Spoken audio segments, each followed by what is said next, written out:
videos in it.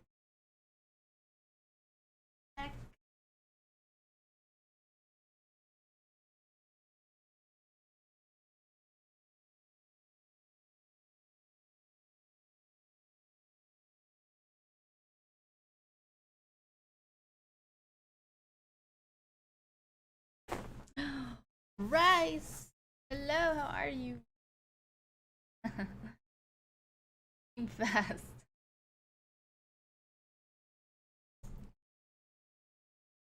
Let me know if you have yeah. Let me know if you have anything. Watch. I'm going to share with you 3 progressively more disturbing stories, and at the end of each of them, I'm going to share the video that is famously associated with them. But before I get into today's stories, if you're a fan of the strange, dark, and mysterious delivered in story format, then you've come to the right channel, because that's all I do, and I upload 3, 4, even 5 times every week. So if that's of interest to you, please ask the like button if you can borrow their car, and then return it with the gas gauge on empty. Also, please subscribe to this channel and turn on all notifications so you don't miss any of my weekly uploads. All right, let's get into today's stories.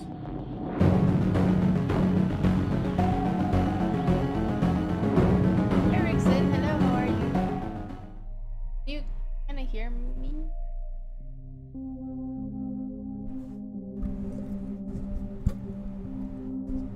Anna Malaya was born November 4th, 1983. You like the Daily Dose of Internet? We watch one of those first. Maybe start off on a good note.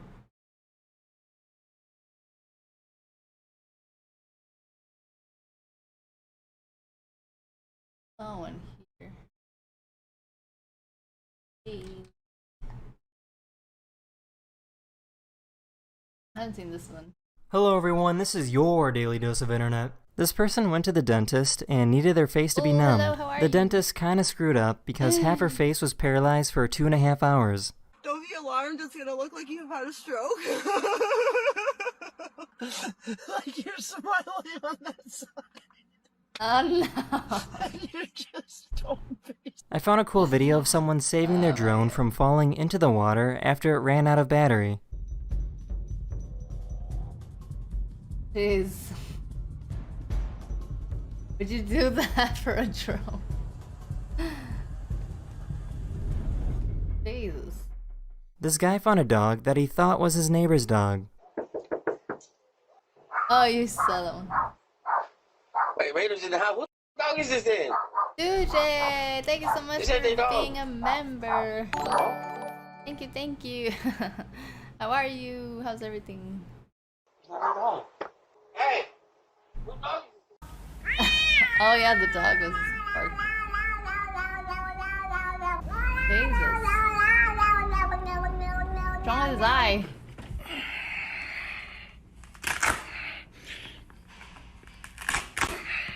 What?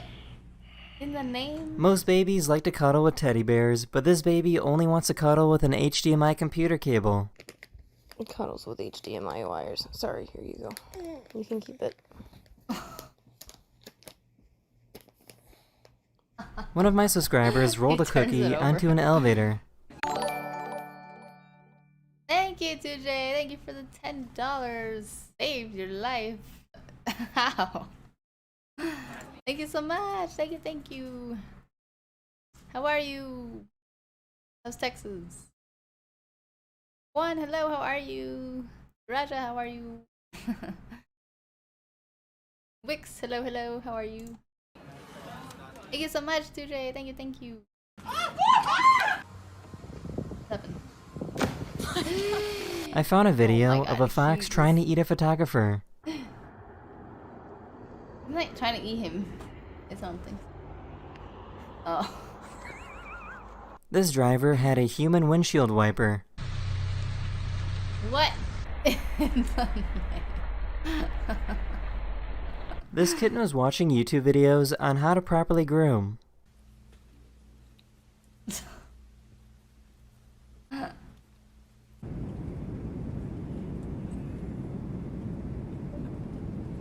Is the little girl drooling? Oh my god. Unfortunately, that is the end of this video. I really hope you enjoyed, and I'll see you guys again very, very soon. Later. Ah, so cute.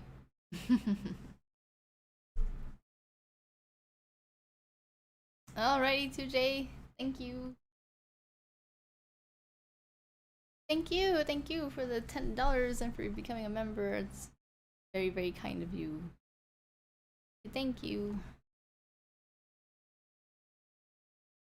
Beatbox.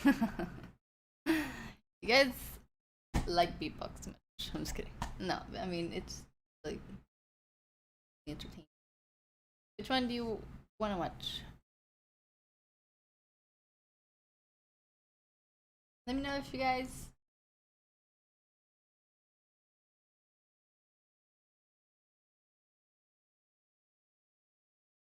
Hello everyone, this is your Daily Dose of Internet. Not me, One of hello, my how are you? subscribers made a mini tornado in their living room. They used a smoke machine to make the smoke and then turned their ceiling fan in reverse to create the tornado. What?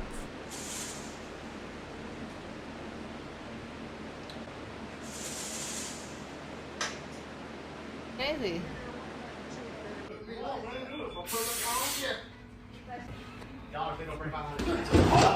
A giant wave came in and took out the bridge on the That's ship. terrible.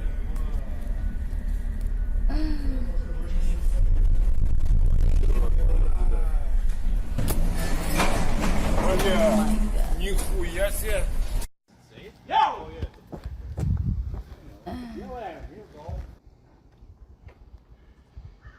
Barrack bites you, boy. See that? Hey! Jesus. He left the freaking hose on. Oh my god. Y'all water bill gonna be high. Jesus.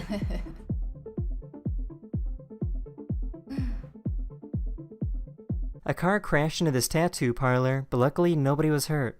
This cat loves to find random garbage and bring it back inside. That's a good one.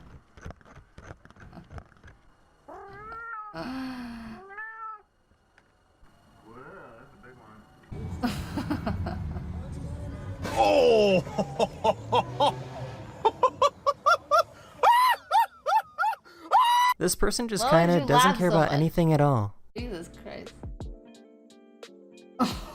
What the heck? Oh my god. One of my subscribers recorded this video of Okay. penguins that were curious about a shadow.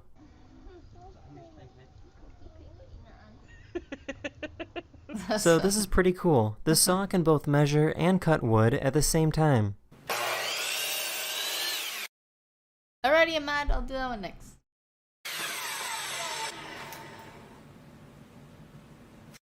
Anything that's not copyrighted, Wix. Vape tricks? Oh, I see. So this is pretty sad. A crab found a medicine bottle to use as a shell. Oh no! That is the end of this video. I really hope you enjoyed, and I'll see you guys again very, very soon. Later. Poor Krabby.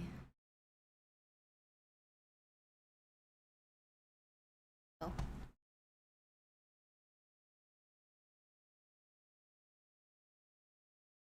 Below 7 to smoke compilation. Alrighty, we're gonna do Ahmad's first because he asked for it first. Then we'll do Alvin.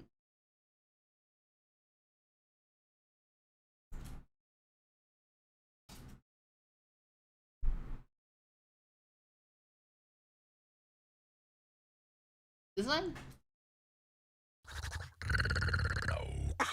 This is Catastrophic Beats, and this is a big shout out for Swiss Beatboxing Paponi and my boy Mr. Wobbles.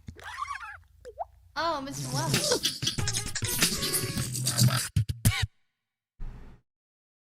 Is he still here? Explain to me.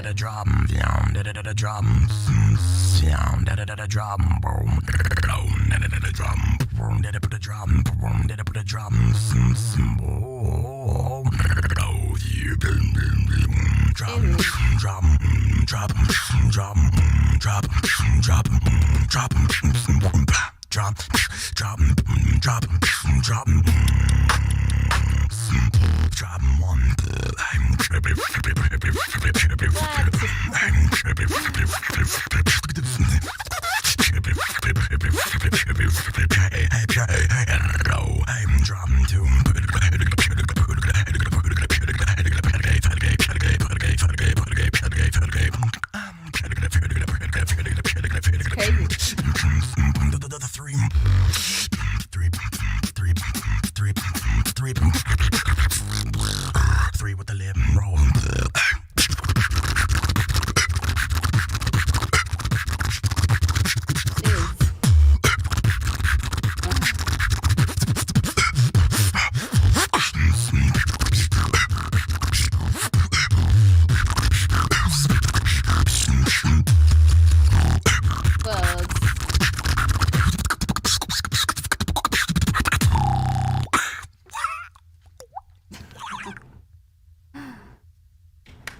That's pretty cool.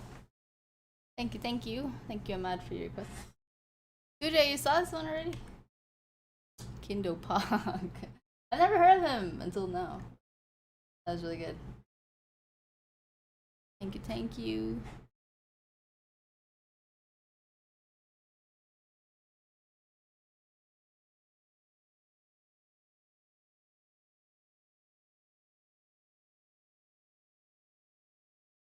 Too many. Hold on. Okay. So, Andrew, hello, how are you?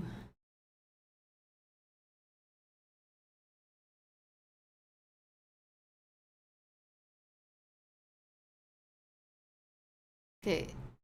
Alvin.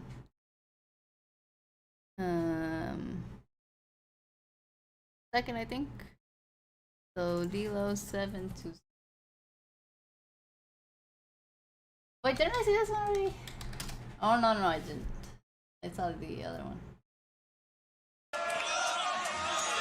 D-Lo just won the Jesus Christ.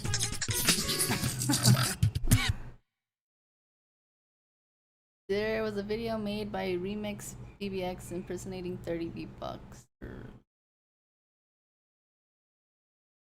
Remix BBX. Okay, okay, hold on. Let me write some stuff down. for the renegade star. Default job, power to the triple back once again for the renegade style. D-Lo just won the renegade. Wait, what? I haven't Monster. I haven't seen his beatbox videos yet. Okay.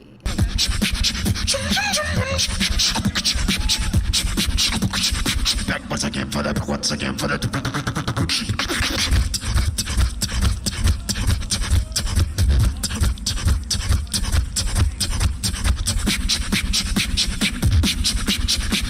Back once again for the renegade master. Back once again for the renegade. Whoop, whoop.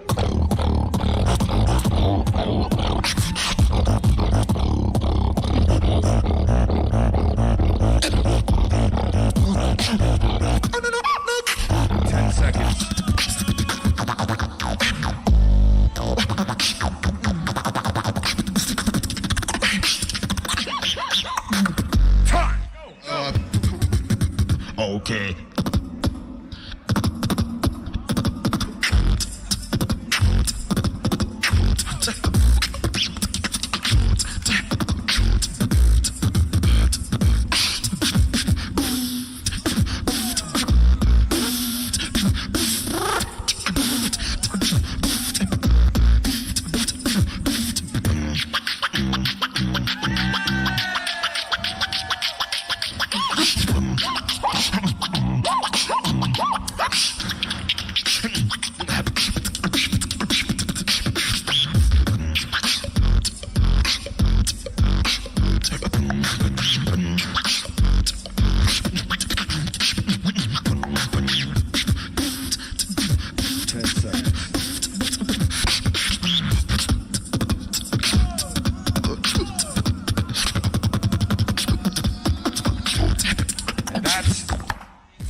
Can I have your hat? Is that alright?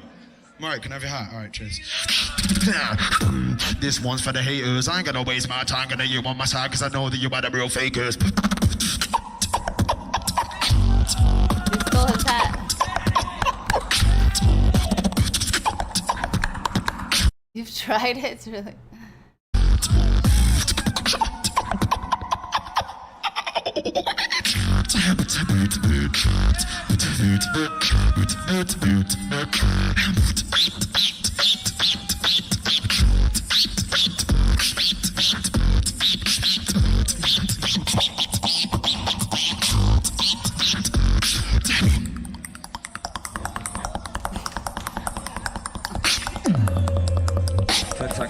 Oh, what?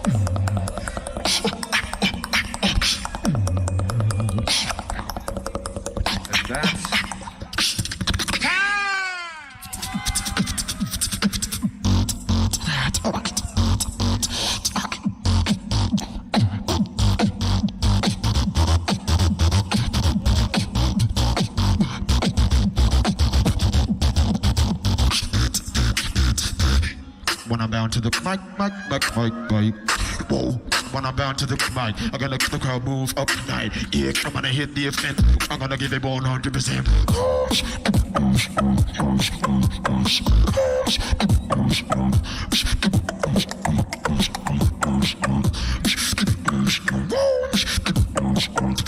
Switch. 10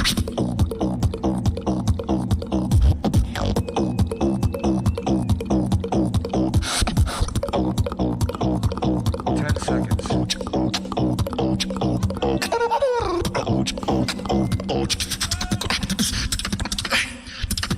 And that's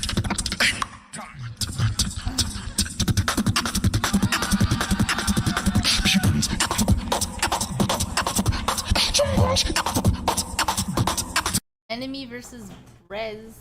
Alrighty. Go, loop station. Righty. I think that might be part of it, Rice. But I think it's also like sometimes the crowd wants somebody to win and then the other person wins, so I don't know. So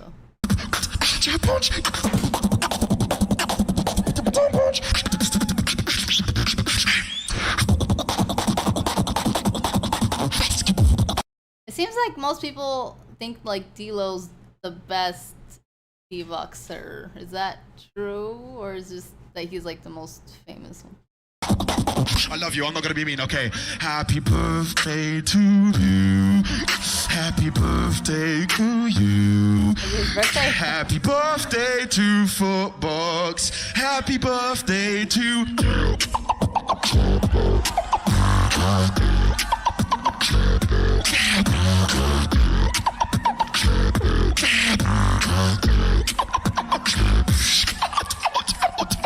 10 seconds.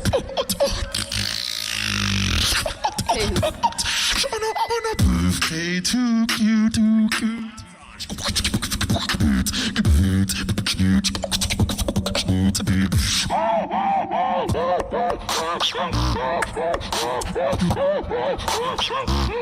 What the fuck is going on?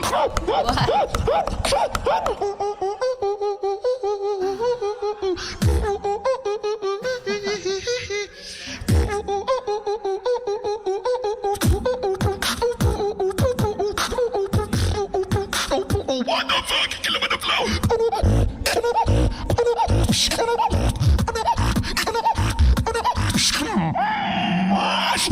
That must be really hard on your throat. Fuck that. Let's make the crowd move.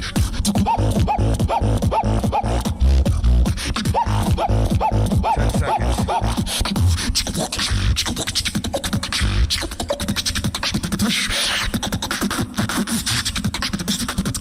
And that's time.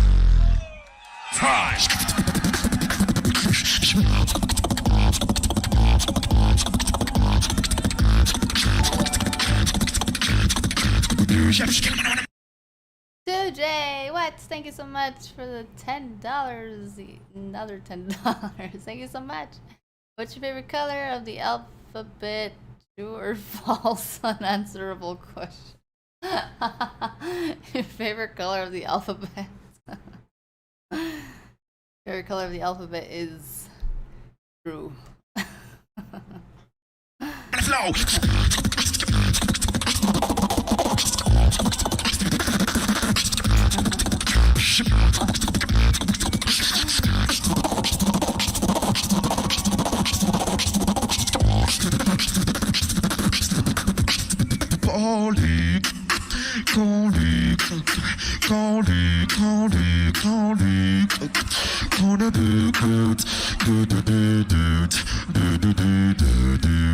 Take it simple, take it slow.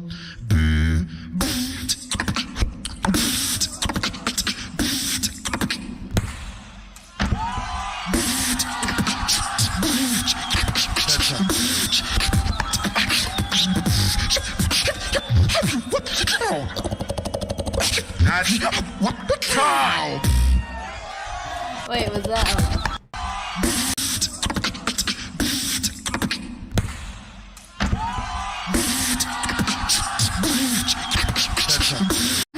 It's not fair that he can do backflips. Backflip time. That was a good one though. Thank you for your request.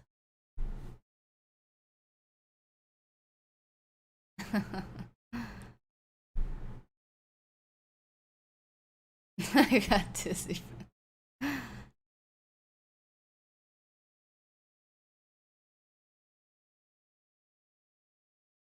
Codfish pan. Bless you. Hold on. Let me see if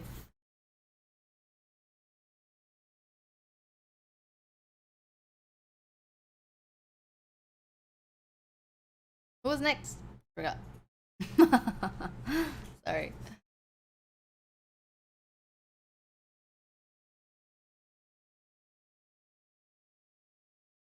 I think, okay, sorry. Oh, I don't know if they're still here, but I'll do some, I think, in order first.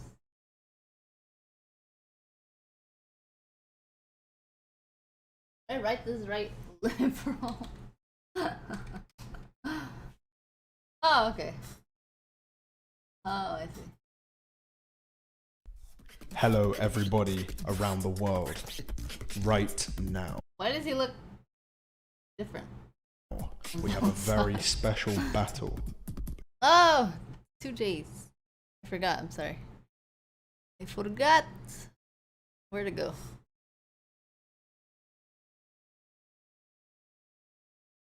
Where? Oh, okay.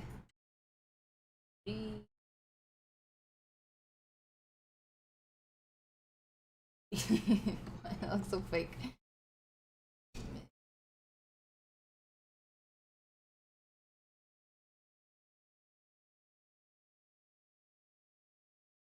Person 30. What's going on here? Is this the right one? Hold on. Am I writing the right? Oh, this one? Yo, remix. How unoriginal can you be? How unoriginal. Okay. Yo, remix, copy medley. Let's go. Johnny, hello, how are you? Hello. I'm sorry, I haven't seen your thingy yet. Phone's been like dead.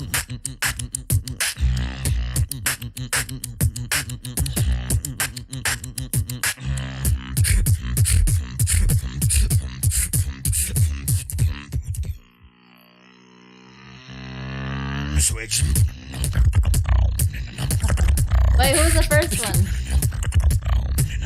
Let's see. Oh, Ava?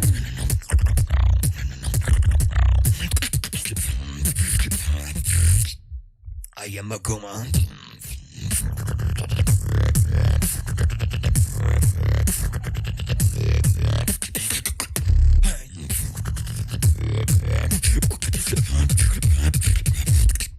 Take it all the way.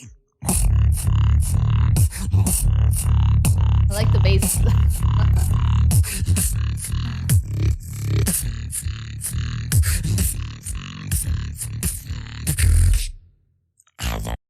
I'm so sorry, Johnny. I'm so sorry.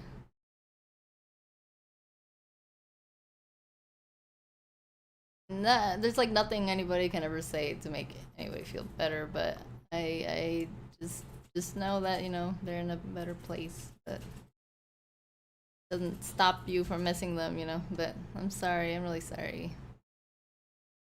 If there's any video you want, let me know.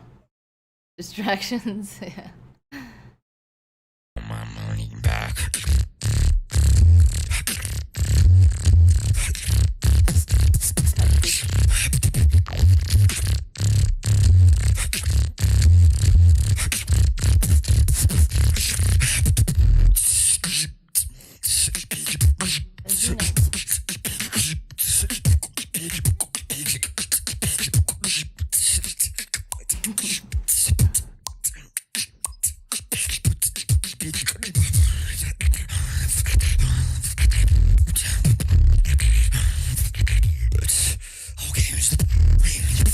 I do need to do another Harry Mack video, Matrix.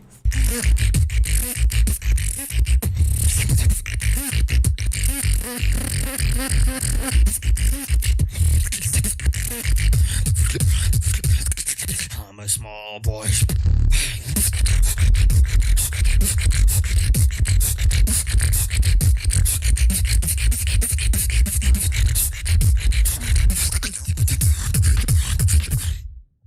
Demeth. Oh.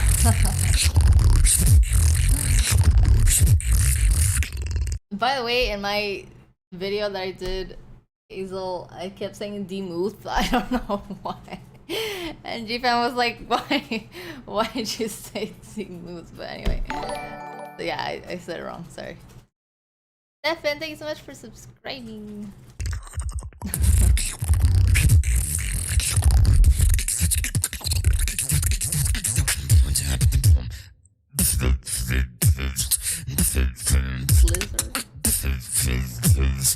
Never told you.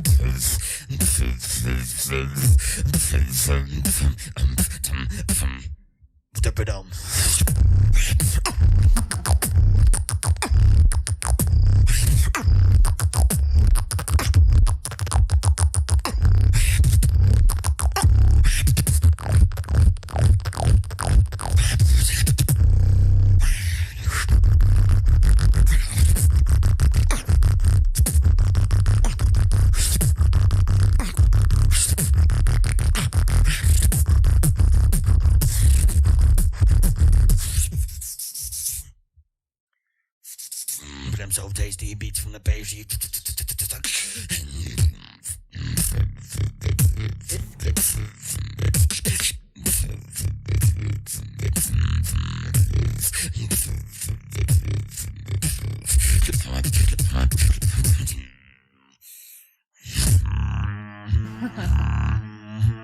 Oh, I recognize this one. I forgot who it was.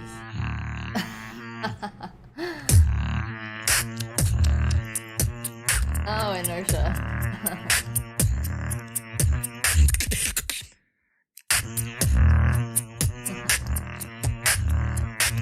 The video editing's pretty cool.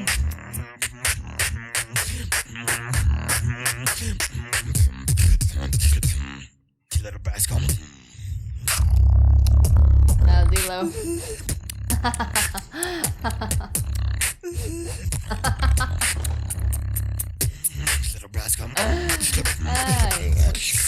Make yourself use some.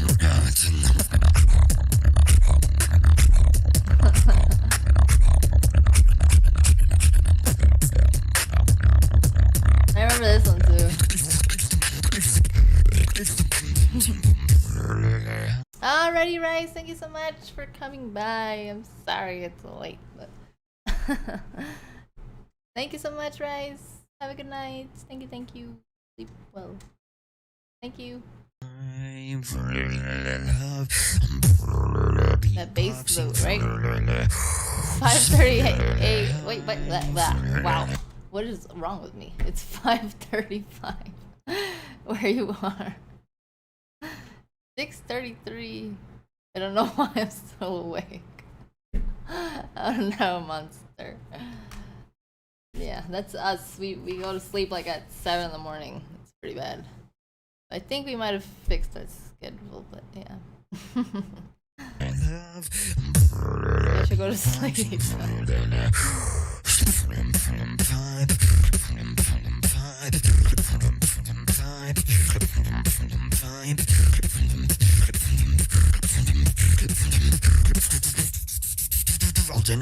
Alternate sounds.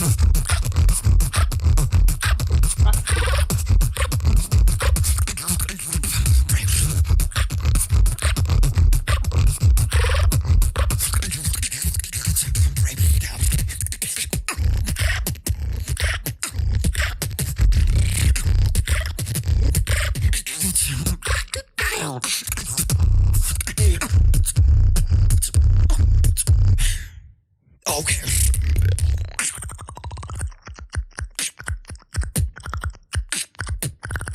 What in the name?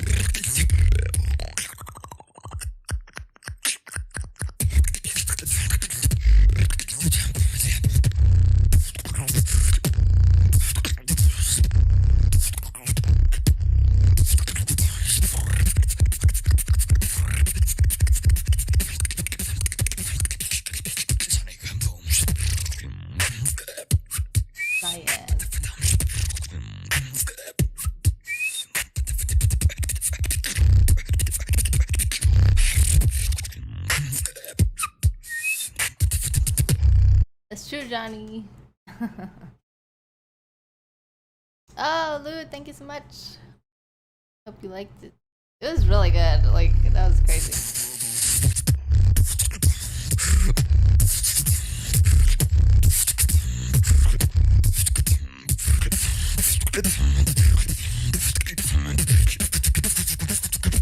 Jump on that dirty vibe.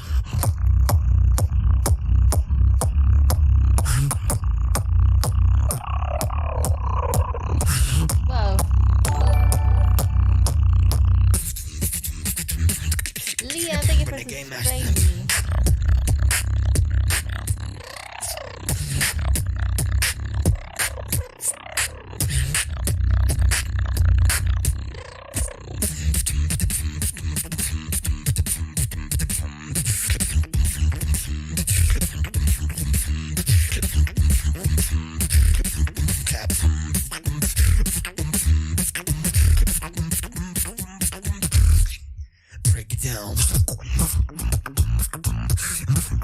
This must make him pretty tired. He is monster. He's really good.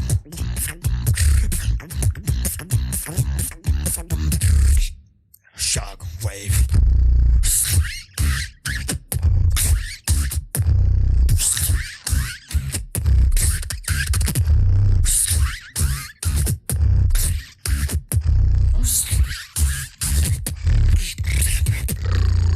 My mouth is like getting tired for him.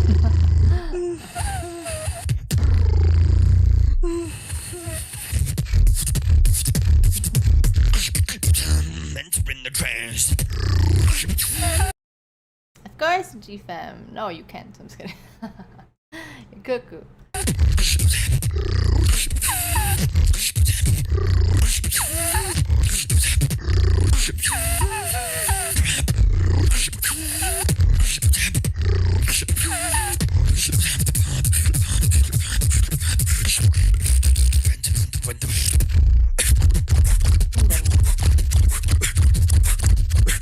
Only the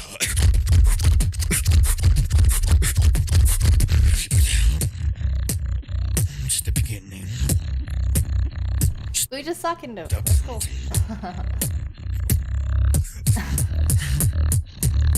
No requesties for you.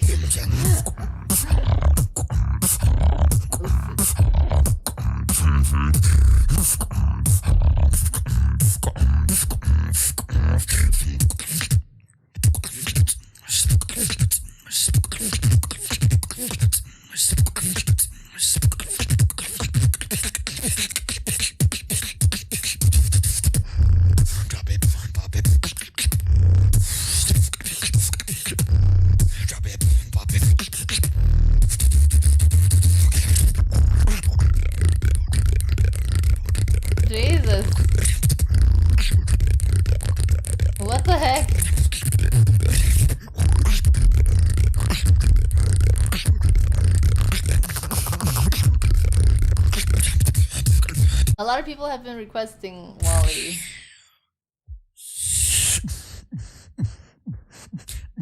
Osis is the new blood in the beatbox world, as Zelo would say, and he's sick. Really? His lips are probably just numb at this point. Right? Lip.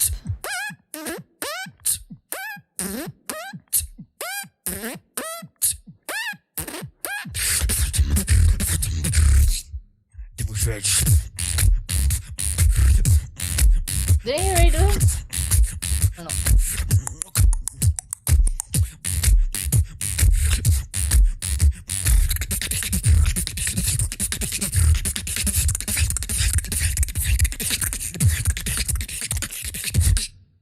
You better go 100%.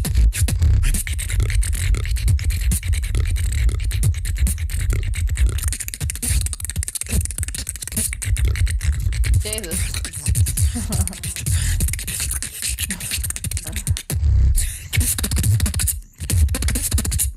Killer.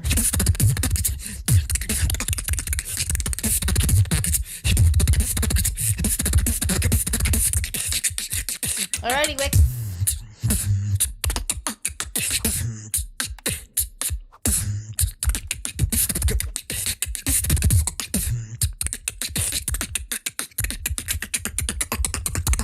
Jesus.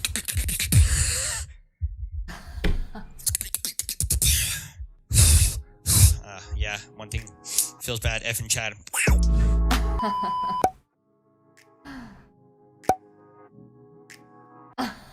Man is hairpink. That's crazy. For him. Had it go for so long. That was really good though. I think one person that people can't really copy is Stitch. Like the way that he does it, I think is really hard.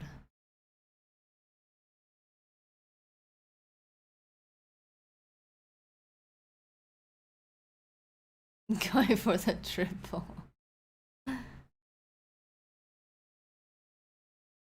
Alrighty, today. I hope everything's okay. Thank you so much for coming by though. Thank you for your request. Thank you. Let me know when you're gonna go.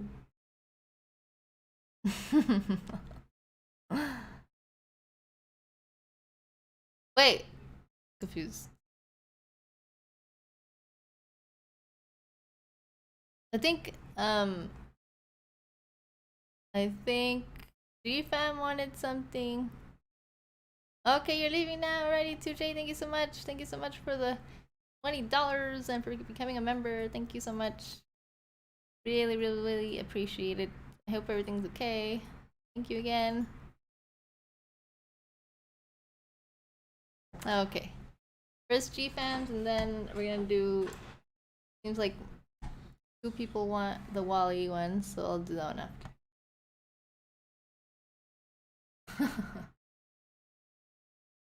Alrighty.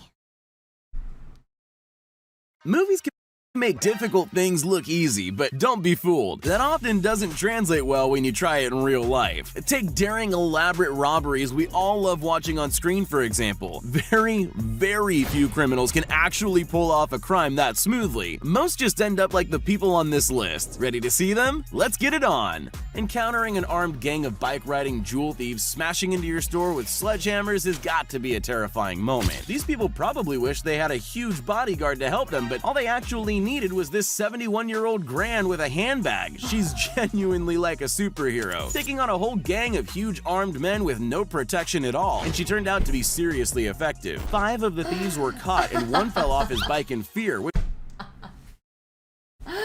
Okay, that's hilarious. Which is a bonus point. And they were all filmed, so they can't even lie about who took them down.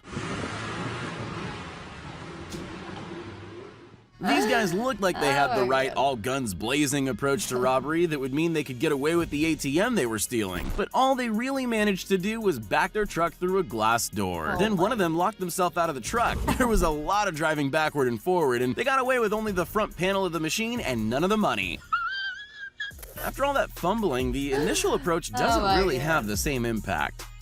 If you're going to be a horrible human being and commit a horrible crime like hitting someone over the head with a rock and running away with their stuff, you better avoid doing anything that people can make fun of you for. The cops and their dogs cornered the man while he climbed back over the spiked fence at their request, but Betty intended to make a run for it. Luckily, he couldn't, because he got his jeans caught on the fence and had no choice but to make the cops' lives easy and hang around until he was arrested.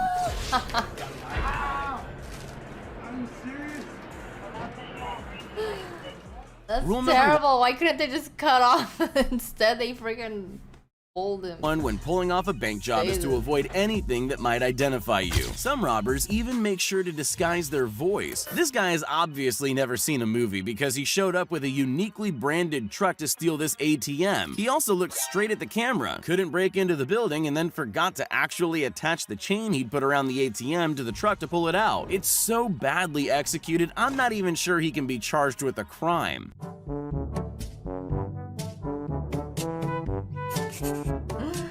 Oh, God. This wannabe thief needs to get hold of this CCTV footage because he might not be any good at stealing, but he could get cast as the next great slapstick star. This whole mini play is just perfect. First, he walks in front of the cameras, then thinks he can step What does he have in his pants? back and nobody will be able to recognize him because he's put a stocking over his head, which he produced by magic. Then he throws something at the window, it doesn't break, so he panics and falls over again and again. It's an absolute classic if I ever saw one. You would think that people are aware that there's always a camera on them wherever they go, but obviously not. After all, if this guy knew there was a camera watching him, would he have thought it was a good idea? Oh, God. He hit somebody with a rock? How do they know? To dance this badly on someone's porch? Probably not. Then again, maybe he did realize he was being watched, and that's why he decided to just steal the packages as well, even though the price of his car clearly shows he doesn't need to steal. After all, in for a penny. What the heck? Stealing $7 million worth of jewelry isn't easy. It requires a lot of preparation, perfect execution, and perfect acting skills. This woman didn't have any of those things. Instead, she entered this jewelry store and pretty much instantly gave herself away by acting all nervous and shaking. Then she performed a poorly executed switch of the envelope with the jewels in it, and the owner promptly locked her in the store vault while police were called. All she could do after that was panic on her own in the vault before getting arrested, making this the least impressive diamond heist of all time. She wasn't letting it go. She was holding on to that briefcase with dear life. He knows just what to do. He shuts the glass door, then slams shut the giant steel door, locking her inside the vault. One of the first rules of pulling off a successful crime is to choose your target wisely. With that in mind, this guy obviously isn't the most successful criminal. Frankly, he couldn't have picked a worse target. He must have thought he was safe because he was stealing from a girl, but this girl just happened to be a martial arts instructor. He realized his mistake pretty quickly though, mainly because she had her arm around his neck before he'd even realized what happened. She got her phone back, obviously, and he was lucky that she took mercy on him and didn't use him as a punching bag. When suddenly, he snatched her phone away, got him by the neck, and was able to hold his leg so he couldn't move. Why they blur it? You might remember something similar to this from school. And maybe a teacher caught someone passing the Fortnite guy. That's like the guy who delivered some DoorDash, left and came back and then stole the food, all caught on the doorbell camera. Oh yeah, I saw that one. That was so dumb. Notes, and the kid opted to eat the paper rather than hand it over. Well, this is almost like that, but this thief was swallowing a diamond ring instead of paper. He clearly panicked. Why would you swallow it? There's no point of... Oh my god. When he realized he was locked in the store holding a $3,500 stolen ring. Swallowing it didn't help him though. X-rays exist these days. It would have saved a lot of trouble if he'd just handed it over, because all swallowing it got him was an extra charge for falsifying evidence and an embarrassing encounter with police when they retrieved the ring. Criminals who get away with their crimes know that it's always in their own interest to commit those crimes in places that are familiar to them. This shoplifter is here to demonstrate why that principle holds true. He's stolen whatever it is that he wants, wanted and made a run for it, but he's in a mall that he's not familiar with. Unfortunately, the part he's not familiar with is how the door works. One creative but surefire way to get yourself caught is to run straight into a window and concuss yourself. He knows that now. The man's accomplice then helped him to escape in a stolen car. In Singapore, residents... Why does she sound like that? They blur for security. Oh, okay. I guess so, monster. leave their shoes in racks outside their apartment. That seems foreign to us, but it's just normal there, so they don't expect opportunistic criminals to use the racks for free shopping sprees, but that's exactly what these girls decided to do. But they clearly Why would you do that? That's nasty. It's other people's shoes. haven't cased the joint, as proper criminals say. They make a run for it when one hears a noise, but it's not over. A few minutes later, one girl's back, checking if it's safe for her friend to come over. It takes her an embarrassingly long time to notice the camera. Bit late to cover your face now. If you're robbing someone, people already dislike you, so preparation is key. After all, you don't want to make a mistake that will give all those people who don't like you a reason to mock you. Like, let's say you forgot your mask and have to wear a bucket on your head instead. That's the perfect kind of dumb move for people to have a good laugh at. So it's a good thing we all have this thieving bucket head, or we would have had one less thing to laugh about today. There's criminal behavior, and then there are signs that someone's seriously messed up. In this case, I'm not talking about this man's choice of costume for executing this robbery, or his brazen selection of the items he wanted to steal, or even the fact that he was stealing from a charity. This man's real crime is that he left a half-eaten donut on the counter. What kind of madman leaves a donut midway through? I've never witnessed such a terrible crime pulled off without any attempt by the criminal to hide their identity from the frankly huge number of cameras. Criminals usually opt for lightweight latex masks when stealing from... Barath, hello, how are you? Is that how Marshmallow got started? Right? I was just admiring the shoes. someone, so a huge mascot-style Rudolph the Red-Nosed Reindeer mask is clearly a bold choice. This robbery of an animal feed business did happen just before Christmas though, so it was very festive. But it turns out there's a reason for the usual choice of mask, because this burglar quickly got annoyed by her huge reindeer head and took it off. Then she looked straight at the security camera. If theft isn't really in the festive spirit anyway, she could have lost the costume and made her life so much easier. Oh my god. Sometimes it pays to take a step back and think outside the box. After all, for every robber in the movies, there's a crafty cop hot on their wheels. A store owner was tired of getting broken into, so he decided to design a trap worthy of any Hollywood script. The would-be burglar is funneled into a room and trapped. Pick a door, any door, it doesn't matter, because none of them can be opened. As the door closes behind him, you get a real sense of his panic. No matter what he tries, he's trapped, just like a rat in a cage. He batters the doors for an hour, breaking his hammer in the process before police finally arrived. Luckily, the store owner was kind enough to leave a tap in the trap room, trying to escape his thirsty work. Jesus. Poor guy. Jeez. That's crazy. You picked the wrong place to steal from, I guess. The Fresh Press of DC. Alrighty.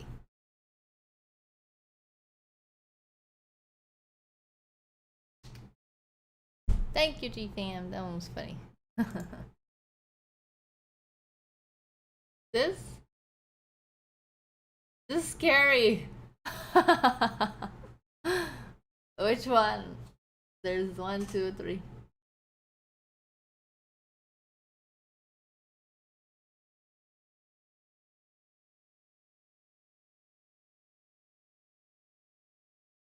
Number 1? Okay.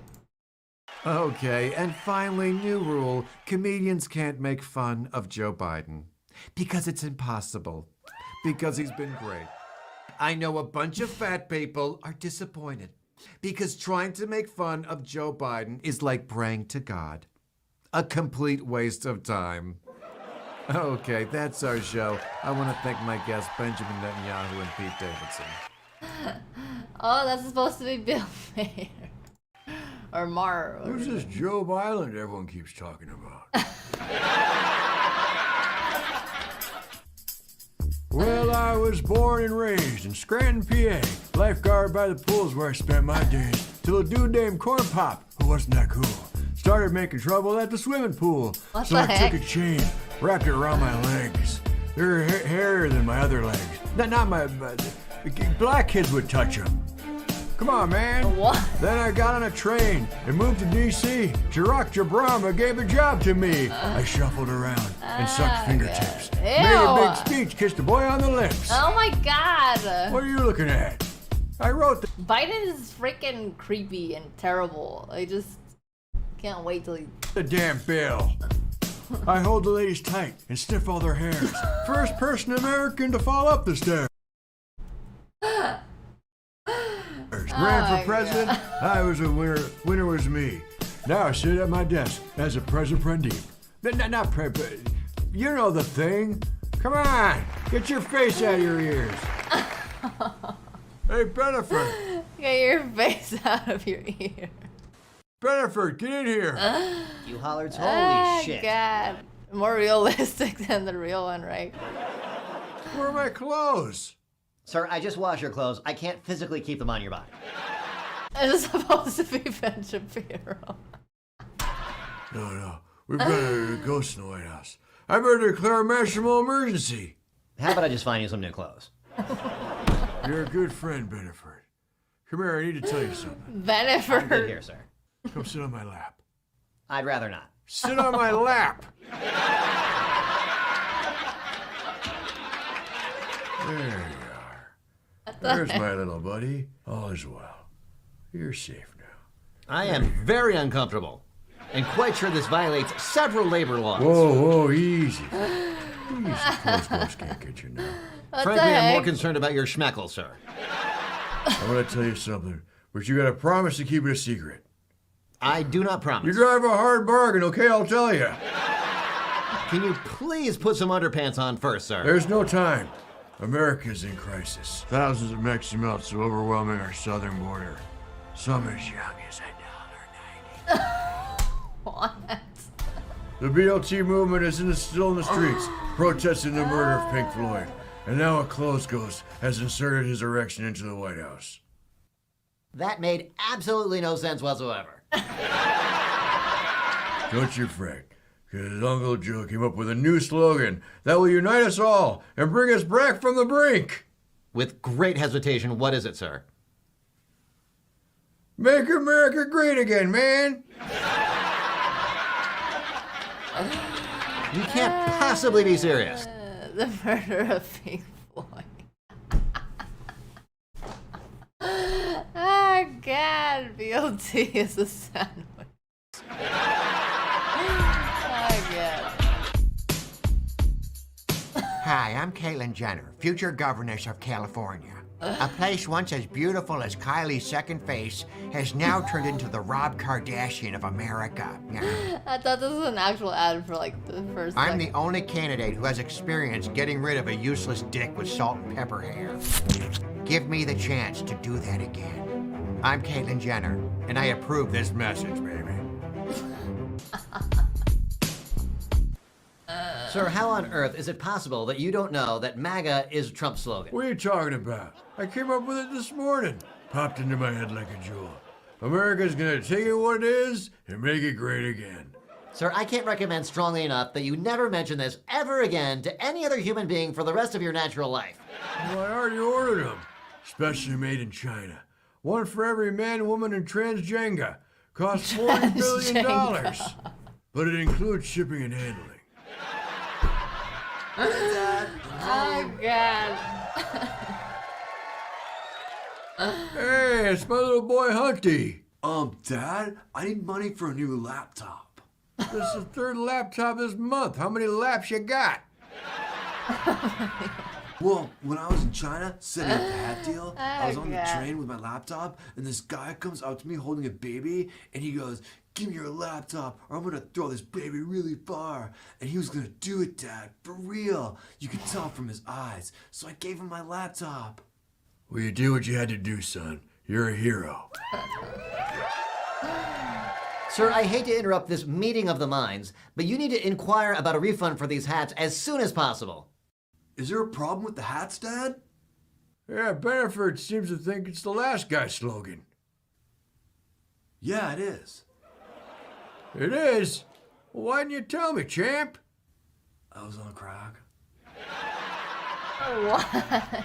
And finally, new rule. It's been 100 days and still nothing to make fun of about Joe Biden. In fact, I'm so confident that I, Bill Maher, do solemnly swear that if anyone can make fun of Joe Biden, I will put his penis inside my mouth. Okay, that's our show. I want to thank my guests, Alan Greenspan and Tiffany Haddish. I'll be in Baltimore this Thursday through Saturday at Magoobies. My God. We're facing the most hilarious crisis in American history. Most If this hat hilarious. story gets out, I'll be a laughing stork. And Bill Blark will look like a fool. A laughing stork. Beneford, we have to stop these hats. Sir, once again, I am just the butler. Huh? I'm the butler. What you're asking What? is way above my pay grade. Hey, This what? Sunday, AOC's on CBS for the live docu. I was on crack. This is dramatic. Transgender. Whoever made this did everything perfectly. Mr. Zuckerberg, I'm having trouble understanding where you put all our data. She looks like an angel. Congresswoman, I don't think you know how data works. Did you spend all our data? Did you spend $? And she sounds like a really smart bartender. Let the record show that Mr. Zuckerberg tried to murder me. Hey, Dad, who is that girl? Huh? Oh, God. That's Congresswoman Alexandria Ocasio-Cortez, also known as AOC. She's what my people would call a turboyenta. What? Did you fuck her? Excuse me? What? Did you fuck her, you piece of shit? What the heck? Next time on the French Prince of Delsey.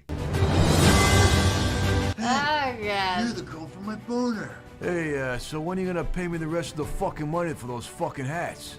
I'll keep my mouth on standby. My God. This has gotten even more hilarious. Oh, Jesus. This is worse than the time I said Nick. Oh, my God. That was really funny, Johnny. Thank you for sharing. Who is this? Need right now. The BLT movement is still on the streets. Oh, God.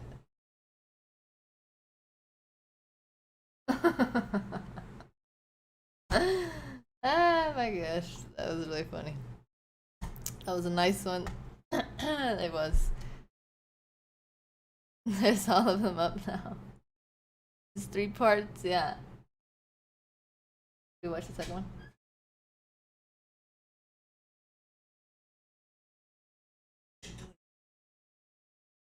Huh?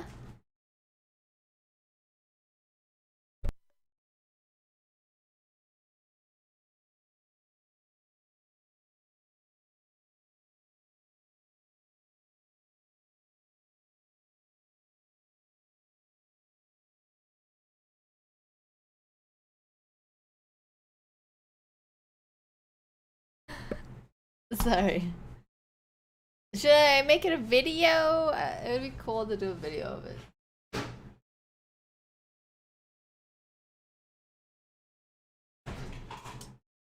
What do you think?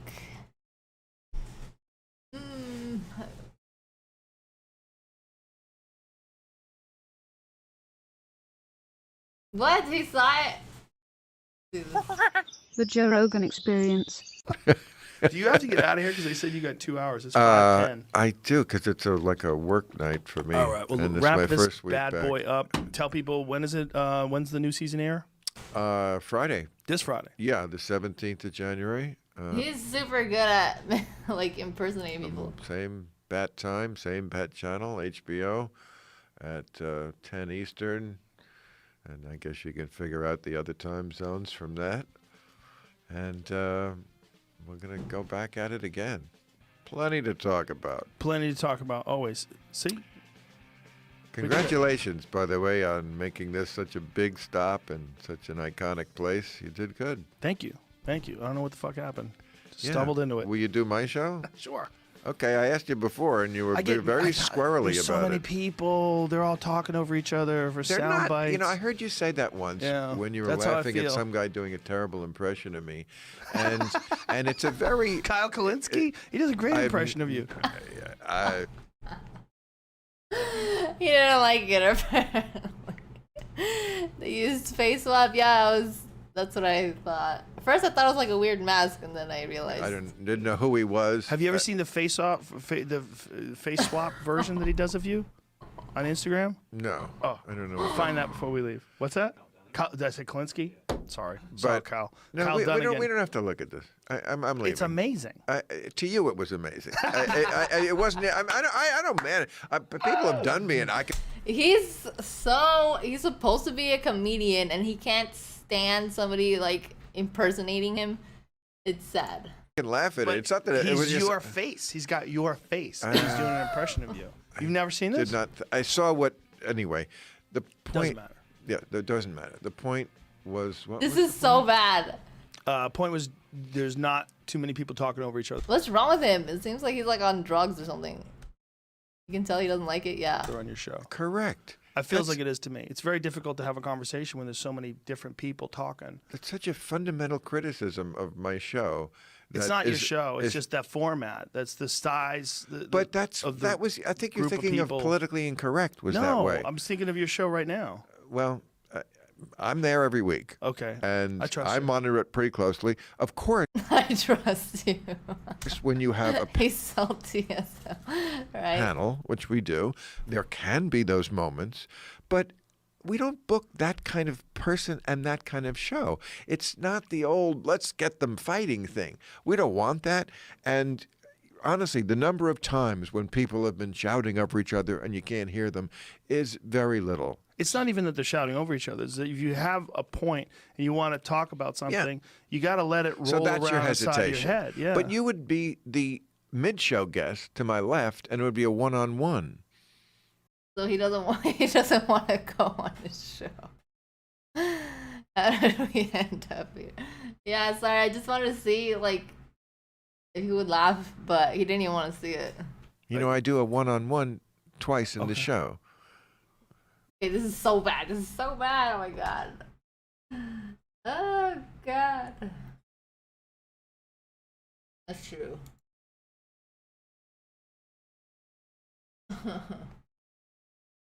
Ay, ay, ay. Like we're eating night.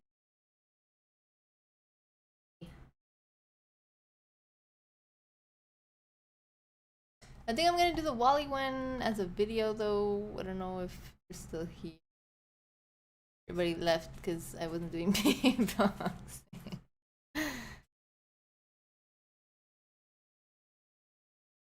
I wouldn't either. Like be on his show, right? Mr. Ballen. These are videos. So to very poor and alcoholic parents in the Ukraine. In the winter of 1980. oh wait, I accidentally okay, let's save this. I'm gonna do a video. Oh, actually, do you want me to do a video of this, Johnny, or the one that you sent me? Because I'm so sorry I haven't gotten to that one yet. Been a lot of requests. I'll do two though. I'll do two. I will do two. Cannot speak. The one I sent you? Okay. We should do a video on the BLT movement. Okay. Okay, Monster, thank you. A lot of people were asking for Wally. Alrighty, Johnny. Lady. Just funny. Serious. Now we shall watch. When Oksana was only 3 years old, in a drunken stupor, her parents forgot about her outside in the cold of winter. What? And because she was locked out, instinctively she crawled towards the nearest source of warmth, which was the family's kennel where a whole bunch of dogs were sleeping. And incredibly, once she crawled inside of this kennel, not only did the dogs allow her to sleep there that night, but they kind of embraced her as one of their own. What? The next day, Oksana did not go back in the house, and her parents seemingly did not notice her absence. And over the next This girl has horrible parents. 5 years, Oksana would stay with this family of dogs, essentially living like she was part of their pack, which meant over those 5 very formative years from ages 3 to 8 years old, Oksana had Everyone loves beatbox, yeah. almost no interaction with humans. Oksana rapidly learned how to behave like a dog and began only walking on all fours. She would Oh my bark gosh. instead of try to speak, and she would eat raw meat. By the early 90s, Oksana no longer identified as a human. She identified as a dog. And it Look, this makes sense. If somebody like grows up with dogs, then I mean you're kind of gonna become a dog. So, but not like when people just randomly say, "Oh, I'm a dog," out of nowhere. It was in the early Poor girl, 90s though. when a passerby happened to see Oksana running around on all fours in the back of her house in the woods, and they called the police, wondering what was wrong with this person. The police show up, and Oksana's dog family runs out and starts barking at the police to protect Oksana, and Oksana would start barking ferociously to protect herself from being captured. But eventually the police would use meat to lure the rest of the dogs away so they could retrieve the child. Oh, When she no. was taken into custody, doctors saw that That's her family. You should just stay there. I know. For like 5 years, I think he said nobody noticed she was gone. she not only had forgotten how to walk on 2 legs, she also couldn't speak. And doctors were concerned that because she had Wait, she was already older. had almost no exposure to human language for all those formative early years, that she might not actually have the capacity to speak anymore. Oksana was taken to an orphanage where she would eventually learn how to walk on 2 legs, and amazingly, she would learn how to speak. But despite these incredible gains she made towards re-entering society, her experience living with the dogs had really left a mark on her. Although she could speak, she could only speak in monotone with no rhythm and no intonation, and it was actually difficult to follow what she was saying because of that. A psychologist did an assessment of Oksana and determined that her mental capacity was only that of a 6-year-old, despite being a young adult at the time of this assessment. By the time she was 22 years old and had more or less re-entered society, she finally was able to have a boyfriend, and he didn't know much about her past. But when she decided to show him how easy it was for her to run around and bark like a dog, it apparently scared him, and he broke up with her and did not see her again. Oh, no. Today, Oksana lives on a farm taking care of animals, and she was recently interviewed on a Ukrainian talk show where she says she no longer wants to live like or act like a dog, she just wants to be a person. Here is some footage of Oksana Malaya acting like a dog.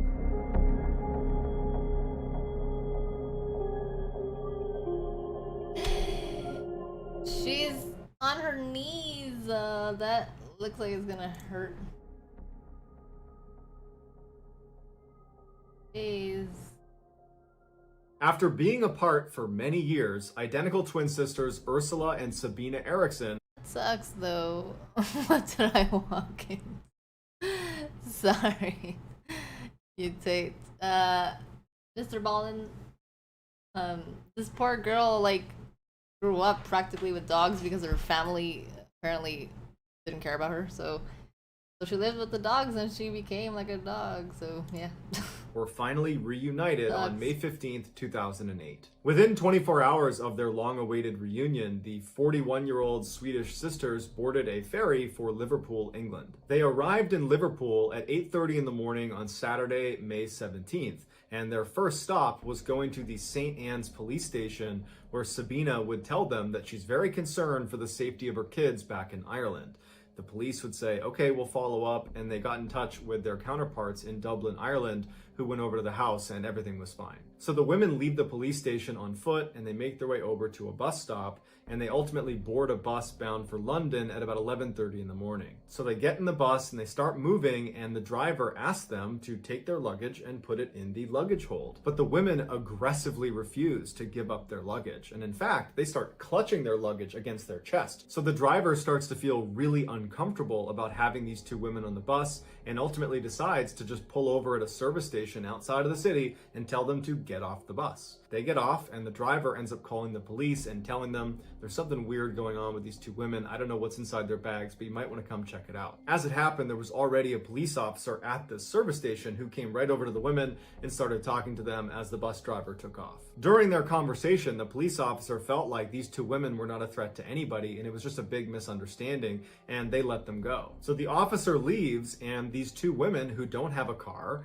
start walking down the highway on foot. Shortly thereafter, a security camera on the highway picks up the two women walking down the median of this very busy highway, and at some point they try to cross the street, and it's obvious as you're watching this video that they're not going to make it. There's so many cars, and immediately Sabina gets hit by a car. Now Sabina was only grazed by the car, so she was okay, and she and her sister went back to the median of this highway. But enough motorists saw this happen that they called the police. And it just so happened that the responding patrol car that was in the area was being shadowed by a film crew that was filming for a TV show called Traffic Cops. So this patrol car shows up with cameras rolling, and they're able to get the sisters from the median over to the shoulder on the other side of the road. And they're talking to them like, what's going on? What are you doing here? And on camera, everything seems totally fine. Like, there is no major issues here. These women were just stranded and were making some bad decisions walking down a highway on foot. Then all of a sudden, Ursula turns away from the officers and tries to run into traffic. And there are cars whizzing by. They have not stopped traffic. And one of the officers manages to grab her arm, but only gets her jacket, which she's able to wriggle out of before launching into traffic, literally leaping into traffic, and gets hit by a huge truck going 60 miles an hour and gets thrown down the road. Literally a second later, as everyone's like, what is going on? Sabina yells, "They're gonna steal your organs!" And she leaps into traffic and gets hit by another car. Immediately, police run in the road, they stop traffic, and they go up to Ursula, who was the first to get hit, and they see her legs are definitely broken, but she's alive. As for Sabina, she was totally unconscious, and they didn't know if she was going to make it. When the paramedics finally show up, Ursula, who has the broken legs, fights to sit up, and they're trying to tell her, like, lay down, you're hurt, you have shattered legs, you're lucky to be alive, lay down.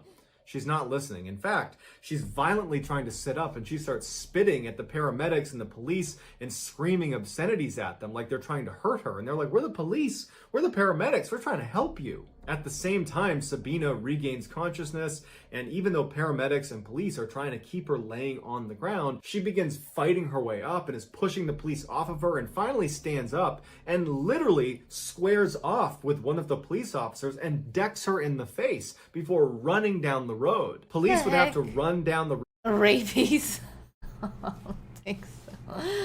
road after her and literally surround her. That she's got her acid. fists I don't know. like she's gonna fight anybody that touches her, and they would have to tackle her to the ground and put her in handcuffs just to keep her from hurting herself. I want to know what's in their bags. Both sisters would be transported to the hospital, and when they got there, they both apparently were acting normal again. Ursula, because of her broken legs, would be admitted to the hospital, and apparently she would stay normal and would eventually make a recovery and would be released. There were no charges pressed against her. What? If this was anybody else... As for Sabina, the doctors checked her out, and she didn't appear to have any injuries. So they released her, and she was brought to the police station to be charged for punching the police officer in the face. Oh, she got charged because she assaulted. That day, Sabina would plead guilty to her charges and would be sentenced to 1 day in custody that she served that night. 1 day, well. The next day, she was released. So Sabina leaves the police station on foot, and later that night, she's walking down the road when she sees two men walking towards her who were named Glenn and Peter. She stops them and she says, "Hey, I'm looking for a bed and breakfast. Are there any good ones nearby?" And Glenn would say, "You know, it's funny, I own a bed and breakfast. You can stay at mine." Initially, Sabina seemed hesitant, like perhaps this was a trap, but ultimately she agrees and the three of them go back to Glenn's B&B. Once they got there, Sabina apparently was constantly looking out all of the windows, acting very paranoid, and then at one point, right? One day only. she offers the men a cigarette, and the men accept, and she hands them their cigarette, and she's about to light their cigarettes when she suddenly snatches them out of their mouths and says, "Oh, these might be poisoned," and she throws them in the trash.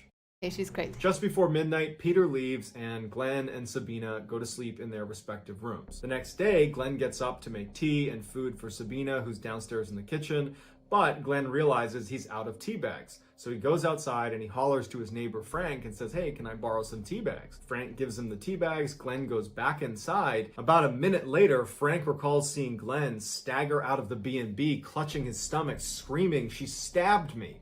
And apparently his last words were, "Frank, take care of my dog," before he ultimately died. Frank immediately calls the police, and Sabina immediately leaves the B&B and takes off running. She gets to a highway and she's running along the side of this highway, and a motorist named Josh sees Sabina running, and she's clutching a hammer that she's repeatedly hitting herself in the head with as she's running. Josh drives well past her and gets out to try to intercept her, but as she's running past him, she pulls a roof tile out of her pocket and throws it and hits Josh in the head. She runs. Why would you try to help a lady's freaking hitting herself in the face with a hammer? Past Josh, who's now clutching his head and can't stop her. She gets to this bridge that overlooks another road, and she leaps off. It's 40 feet to the ground, and when she hits the ground, she breaks both ankles and fractures her skull, but she lives and narrowly escapes being hit by another car. Eventually, police and paramedics are called, who transfer Sabina to a hospital where she once again is acting totally normal. Nothing like the crazy person. What is wrong with these people? This doesn't sound real. I know. What is even crazier is the response of these people not putting her in like a mental hospital because she's clearly not okay. Like, what the heck? They killed Glenn or was throwing roof tiles just hours earlier. Sabina would ultimately be arrested for murdering Glenn, and she would plead guilty to manslaughter, but she gave absolutely no explanation of why any of this happened. It was like she didn't understand and was a different person now. The defense claimed that although Sabina maybe you're right, Johnny, certainly killed Glenn, she should have diminished responsibility because she was suffering from a condition known as folie à deux. It's a French term that means madness of two, and basically it only presents itself in identical twins where one twin has a psychotic break and they transmit their insanity to the other twin. And amazingly, the prosecution accepted this claim, and they only gave Sabina 5 years for her crimes. Sabina would serve her 5-year sentence and was released in 2011, and to this Juan, hello, how are you? day is a free woman. Here are some highlights from that film crew that captured Ursula and Sabina acting totally crazy on the side of the highway.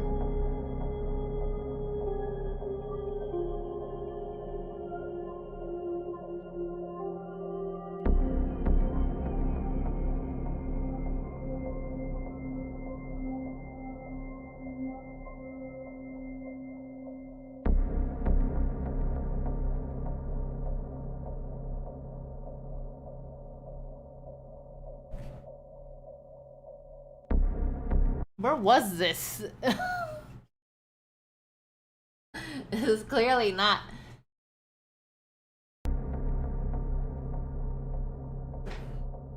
Yeah, this isn't in the US.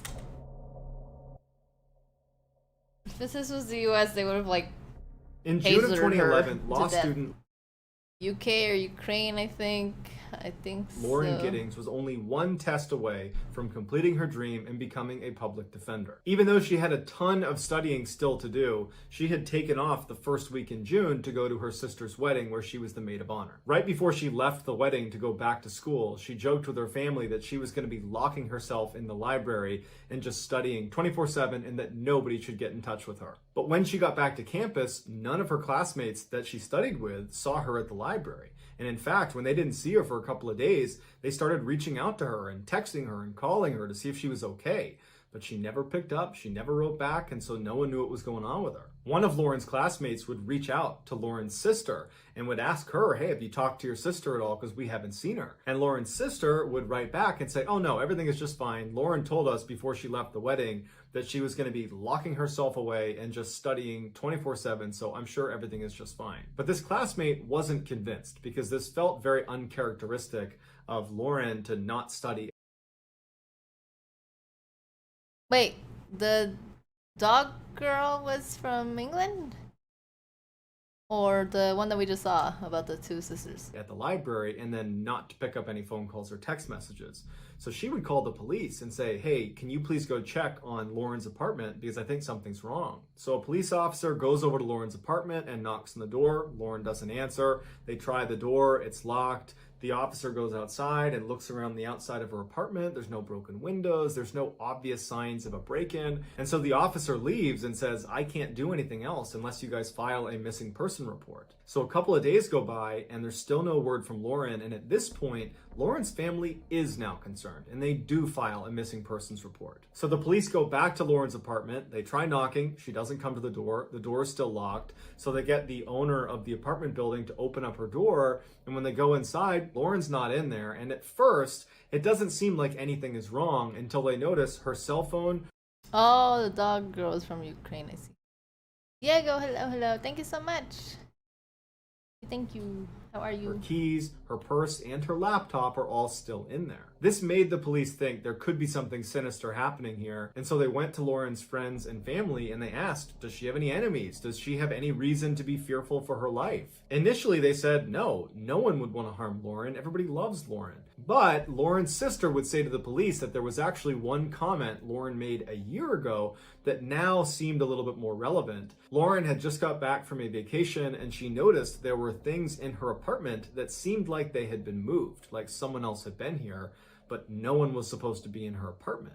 And so she told her sister, and the two of them talked about it a little bit, but it was quickly forgotten about because there wasn't a reasonable explanation, and Lauren was so busy with school, she didn't pursue it. After police have done a thorough investigation of the inside of Lauren's apartment, they move outside of her apartment and begin scanning the exterior of the building, and they make a huge discovery. An officer who was looking in the dumpster noticed this big black trash bag that looked out of place, and when he tried to move it, it was very heavy, and when they opened it, they found a human torso, and it was Lauren's. Right before this discovery was made, a news crew had shown up outside the apartment building and was trying to interview people that lived in the apartment complex because they had been tipped off that somebody who was living here had been missing for over a week, and now police were getting involved. They saw what looked like a resident of the building looking visibly shaken up, watching the police doing their investigation, and they went over to interview him. It would turn out his name was Stephen McDaniel, and he was Lauren's neighbor, and he was a classmate of hers in law school. The interviewer asked Stephen, what was your last interaction with Lauren?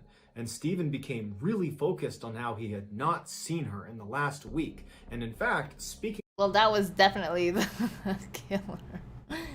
You like Motley Crue. I haven't really heard a lot of their songs, so I don't really know. He looks crazy, I know. On behalf of my other classmates, no one's seen her. She must have just vanished. As they're doing this interview, right on the other side of a bush, this police officer discovers Lauren's torso, and the news kind of gets out to the interviewer, they've found a body. And the interviewer says out loud to Stephen, it looks like they found a body. And Stephen just completely changes, and he goes, a body? And then he goes completely silent to the point where the interviewer says, are you okay? And he just stands there looking completely distant before walking away from the interviewer, sitting down with his back turned and hyperventilates before the interview ends. Once this case went from missing person to homicide, the police started searching all the rooms on Lauren's floor. And Stephen's room is right next to Lauren's, so he was the first room they searched. Apparently, as they began searching his room, he was standing just outside the door and sweating profusely and drank over 10 bottles of water. In his apartment, they found a key to Lauren's apartment. And what Oh, you've seen this one, Monster? he would do is whenever she was gone, he would sneak into her room and download her hard drive, as well as steal little souvenirs like small articles of clothing and other things that he would hoard in his apartment. When they went on Stephen's computer and checked his browser browser history, basically the only things he did on the internet were look at Lauren's Facebook and LinkedIn profiles. But the creepiest thing they found was this camera that was literally duct taped to this long pole. And on the camera were all these surveillance videos of Lauren, because what he would do is he would go outside and he would hoist up this camera and he would film her through her windows in the middle of the night. God. Stephen was quickly charged with Lauren's murder, to which he pled guilty, and he would openly confess to the details of how she died in court. Most times, he used this surveillance footage to confirm she was not in her apartment so he could sneak in and steal from her. But on the day she was murdered, he would use that camera technique to confirm she was home. And shortly after confirming she was in fact home and asleep, he put on a mask and used his key to get into her apartment and walked right into her room. His key? What do you mean? Which woke her up. According to Stephen, she apparently sat up and said, "You need to leave." At this point, he jumps on the bed, and in their struggle, his mask would come off, and Lauren would recognize it's clearly Stephen, and she would plead with him by name to stop. But he didn't stop, and he would strangle her to death. Afterwards, he dragged her into the bathroom and began cutting her up into fairly small pieces. Some of those pieces got flushed down the toilet. The others were put in bags. And only one of those bags was ever discovered, and that was the one of her torso. Stephen was ultimately given a life sentence. Here is a highlight. Thank the Lord. Highlight of Stephen's interview when it's revealed that they've discovered Lauren's body. No one has seen her since Saturday. I haven't seen anything. I've always heard noise outside, but it's just people walking by pretty much. We just don't know where she is. What about in the parking lot area? I know they've been doing a lot of. I think that's where they have recovered the body or whatever they recovered from there. Body. Had you seen anything there? Had you seen anything there? I mean, we don't know if this is the same person.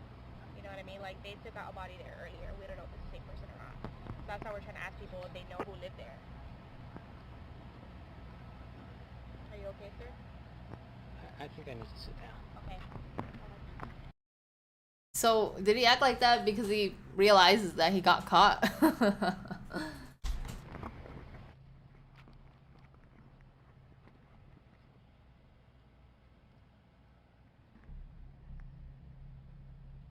Yeah.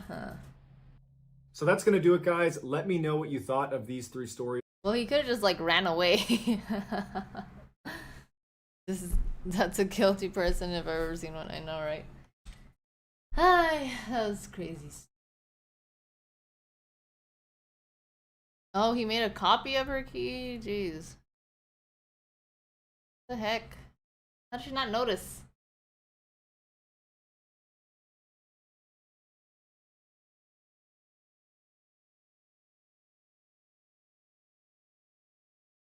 Alrighty.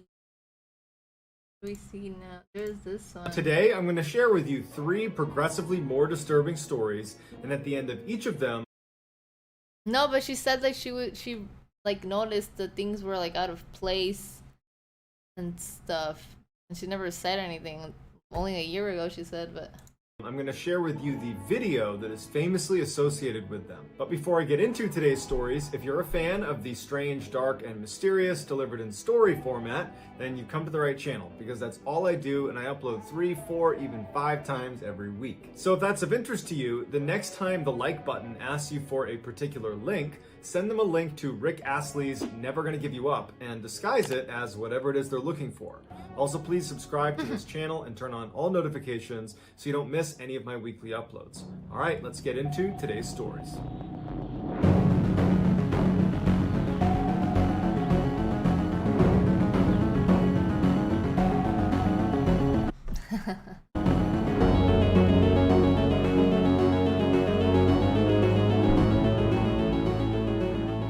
Not fixing my typos anymore. That's okay. A popular YouTuber named Dan Bell explores abandoned buildings and then uploads that footage to his very popular This Is Dan Bell page that has over 500,000 subscribers. Unlike other urban exploration YouTube channels, Dan is not trying to create scary content. In fact, many of his most popular videos are taken in buildings that haven't even been abandoned yet, like in a Kmart that's shutting down and all the shelves are empty, and he walks around and it's kind of eerie because it's this huge store that's now coming to an end. But again, it's not really scary. But amongst those popular videos, there is one that is horrifying, and it's called the Super Creepy Abandoned Asylum. One of the top comments on this video is from a verified YouTube account with over 1 million subscribers. They're called The Proper People, and they say this may be the creepiest urban exploration video I have ever seen. The video opens with Dan coming up to this huge old house that looks like nature is reclaiming it, with all the vines and grass and everything overgrown all around it. And for the first minute and a half, Dan is just quietly walking around the perimeter of this building, and you don't really know what it is, besides obviously the captions given away it's an asylum, but it doesn't look like an asylum. It looks like a random house in the middle of the woods. After about a minute and a half, Dan makes his way over to the side of this building, and he sees there are some stone steps that go down into a door that clearly feeds into the basement of this building. Dan walks down the stairs, he opens the door, and he walks into this hallway, and as soon as he goes in, because his camera had been filming in very bright sunshine outside, it takes a minute for it to focus on the hallway, which is totally dark. Right? That'd be cool, Johnny. Like sometimes they're kind of scary, but once the camera focuses, you see all this old clothing strewn about on the ground, and the paint is peeling off the walls in every part of the building. When Dan filmed this, he was not out loud narrating as he walked around the building. Instead, while he was editing the footage, they are cool. He must have recorded himself doing a narration, and that narration picks up as soon as he gets in the hallway and the camera has focused. He begins walking down this hallway, and you hear under his boots the crunch of broken glass. And as he's walking, you hear Dan's voice say, "This is a children's asylum that shut down sometime in the 1990s. It was briefly leased sometime in the 2000s, but for the most part, over the past 3 decades, this building has been totally abandoned." After he gives this brief history, which sounds like he's done this dozens of times on other videos, he pauses and says, "You know, something really strange happened while I was filming inside of this building." He heard what sounded like someone running around on the top floor of this building. Oh my God. He's used to going into a Raphael, hello, how are you? Imagine being there in person. I know. Have you ever watched JCS Criminal Psychology? It's kind of these types of videos, but it's not scary theme, and it has a lot of psychology. I think I saw the one about the girl from Florida. I think that was their channel, but that sounds pretty interesting. Maybe we can watch that one after. abandoned buildings and finding creatures, animals running around. That was not unusual. And so instinctively, he assumes it's got to be some animal that's taken up residence on the top floor. And so he doesn't worry about it. He ends up walking around the whole first floor before making his way upstairs. And he said when he got up there, he was expecting to see some animal or some sign of an animal living up there.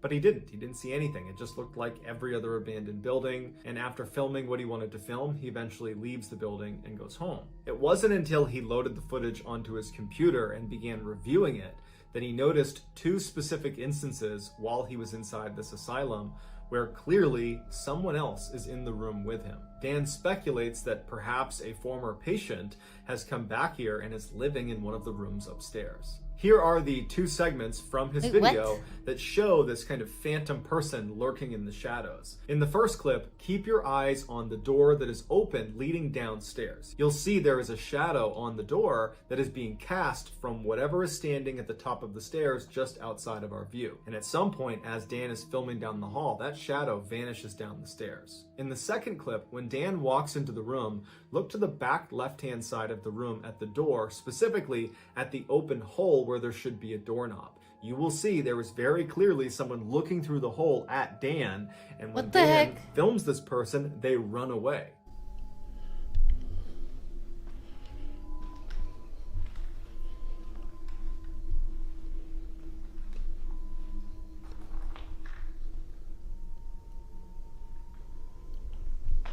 Wait.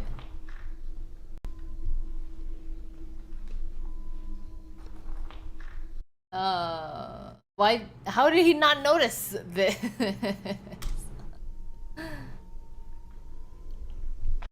Or he did and he just didn't care.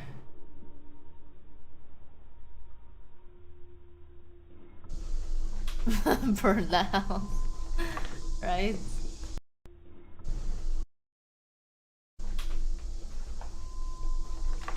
Oh, I see.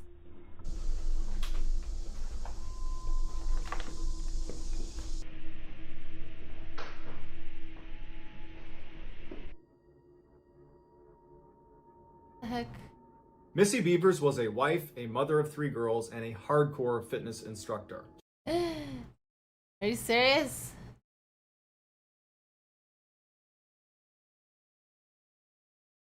Crazy, Johnny.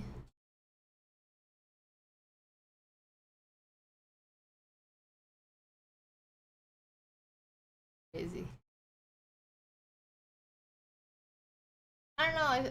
I don't know if like when you die, I don't know if you get like a choice. And do you get like a choice if you want to like become a ghost or something? Why would anybody want that? Or can you be like everywhere at the same time? Can you be a ghost and like be everywhere? I don't know. This is crazy. That's crazy, Johnny. Are you sure it wasn't like a picture from like before? She lived in Midlothian, Texas, and she taught a fitness boot camp out of a local church at least 1 day a week, every week. Missy was extremely bubbly and outgoing, and everybody seemed... I think so too, Johnny. Yeah, maybe he was saying bye one last time. That's crazy. Crazy stuff. I think that's true.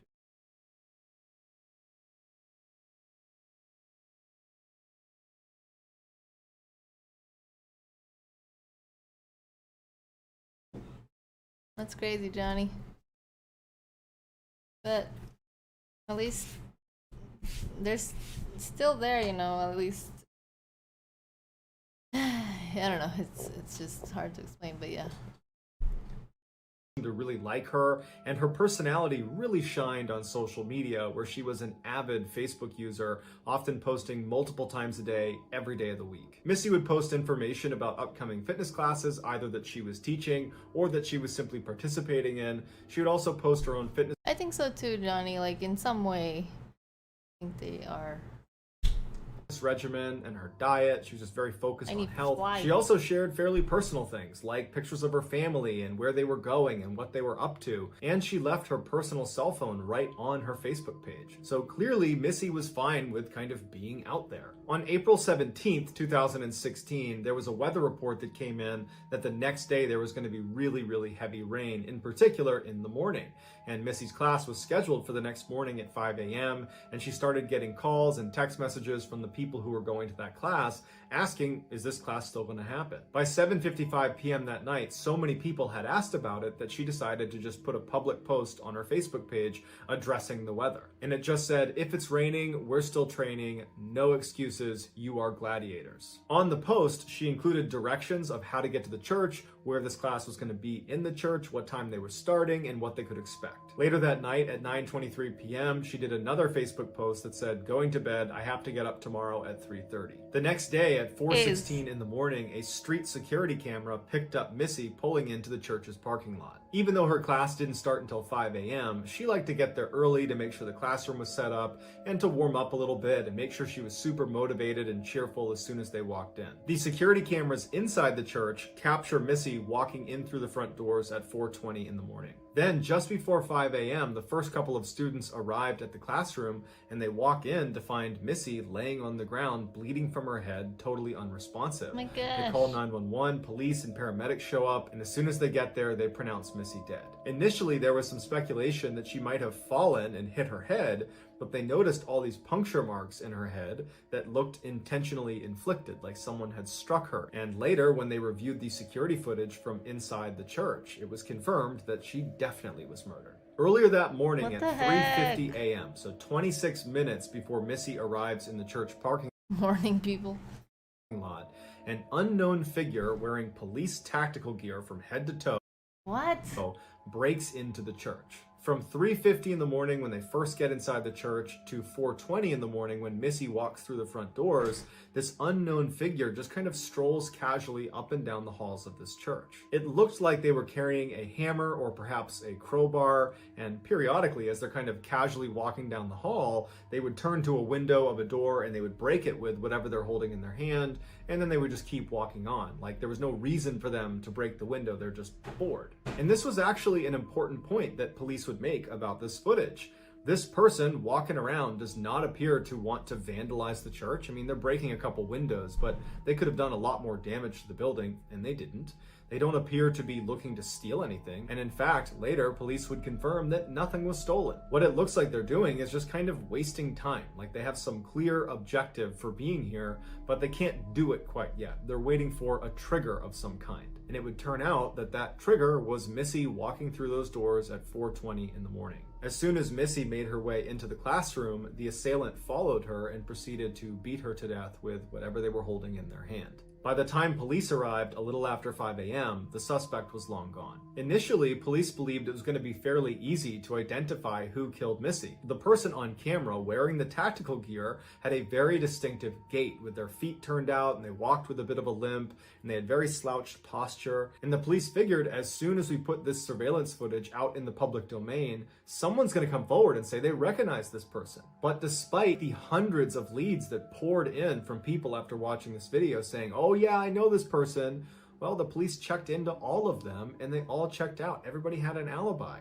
And so years later, just because you say that you were somewhere doesn't mean that you were. The police are still not able to identify who killed Missy or why, and so her case remains unsolved. Here is the security footage of Missy's killer casually walking around the halls, aimlessly smashing windows and opening doors, just waiting for Missy to show up.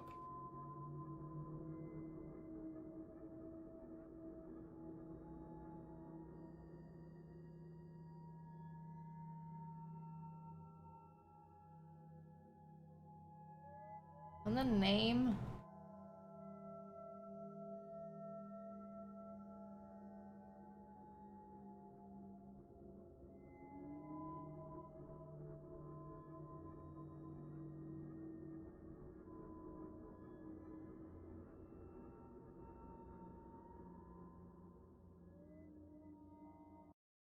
Think he's actually a police officer? No. I know. Terrible. Nobody found him? In March of 2015, I know, right?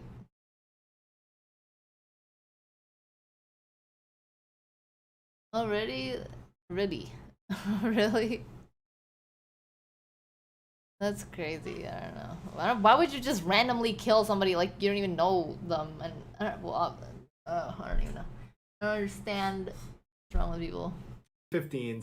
This is why you don't put everything everywhere, like, because you don't know who can be watching. Here, where you're gonna be. 68-year-old Tamara Samsonova was having renovations done to her home in St. Petersburg, Russia. A friend of hers, 79-year-old Valentina Ulanova, had heard about Tamara's renovations, and she approached her and said, "Do you want to stay with me while that's getting done?" Revenge? But like, for what? He really hated working out. He does. He looks quite chubby. Tamara was very thankful, immediately said yes, and is Maybe Johnny, but I don't know. It doesn't seem like he would have done it on purpose. How did he even get in the church?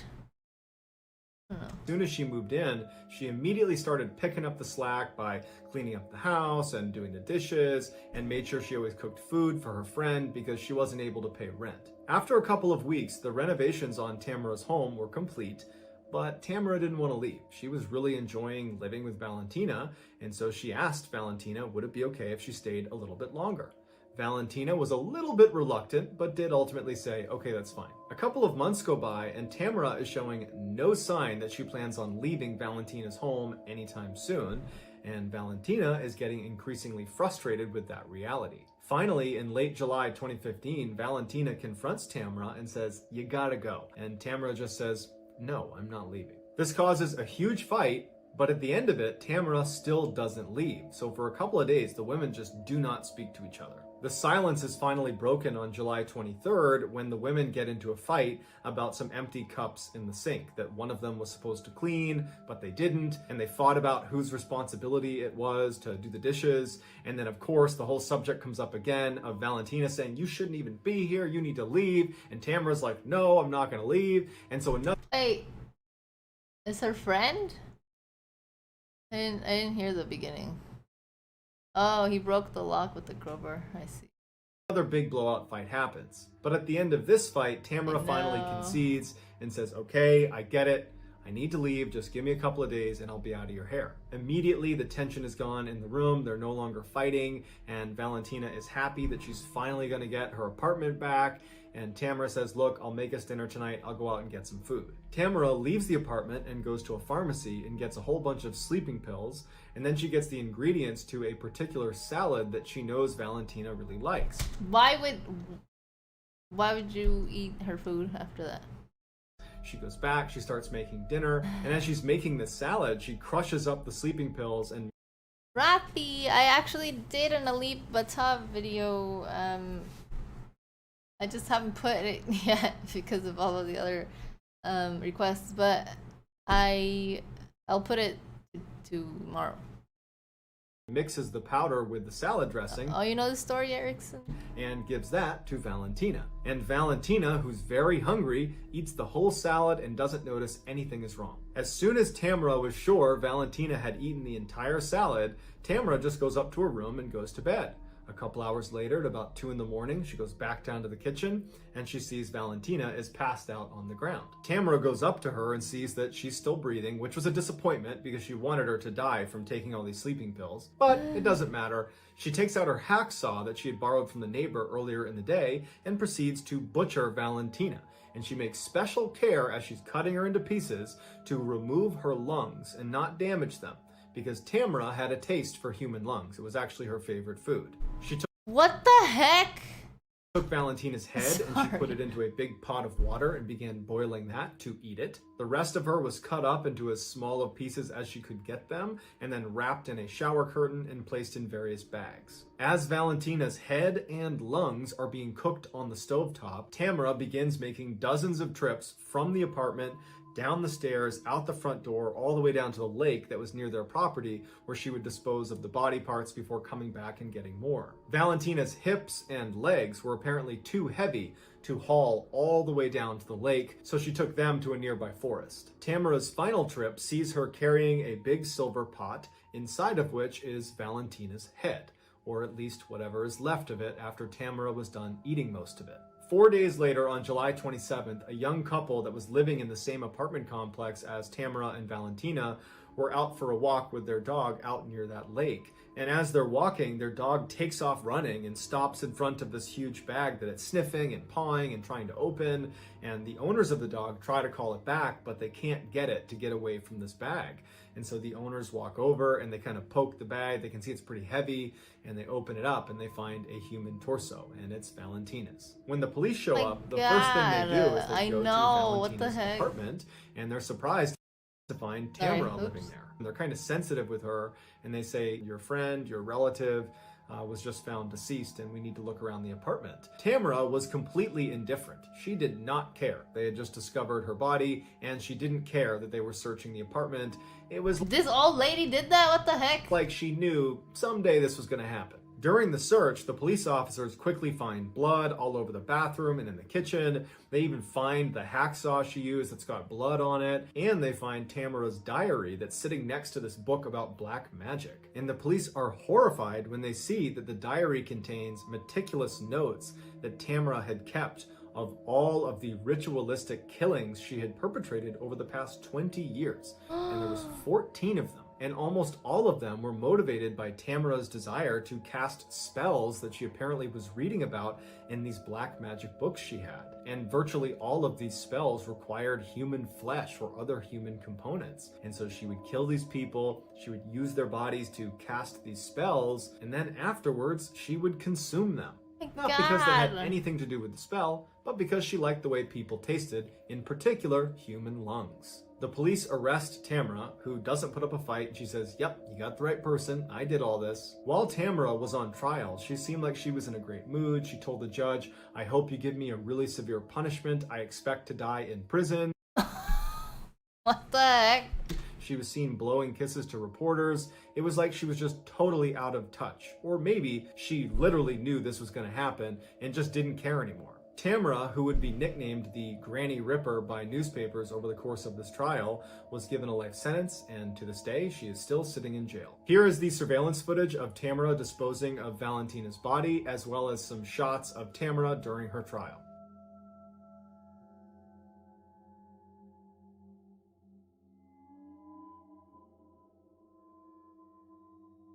You can't even see her. Lady is like literally like the witches that you imagine.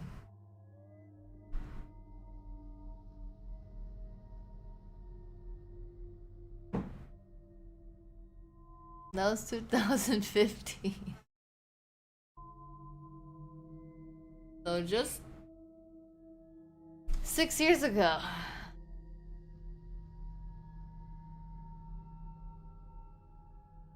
So that's going to do it, guys. Let me know what you thought of these 3 stories in the comments, and I will pin the best comment at the top of the comments section. If you enjoyed today's video and you haven't done this already...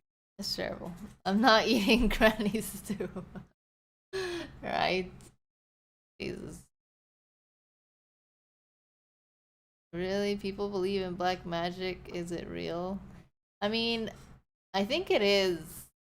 I've heard of some weird stuff happening. At least, I don't know, but the next time the... Seems like it's real. Depends, like, the way things... They are psychopaths. They're crazy. Left spin rub. Alrighty, we'll do, like, one more.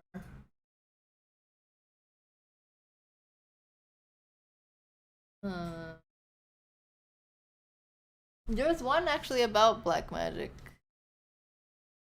It just depends on your counter energy? What do you mean?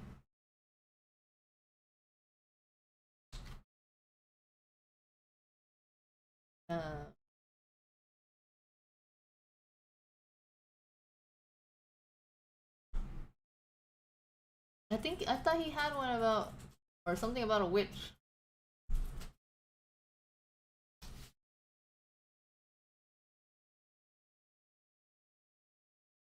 Oh.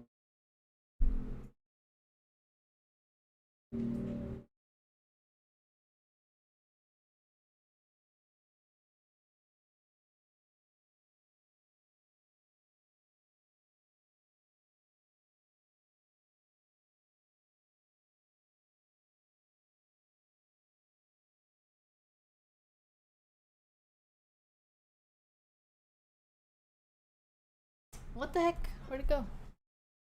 Where? Oh. I'm blind. Sorry.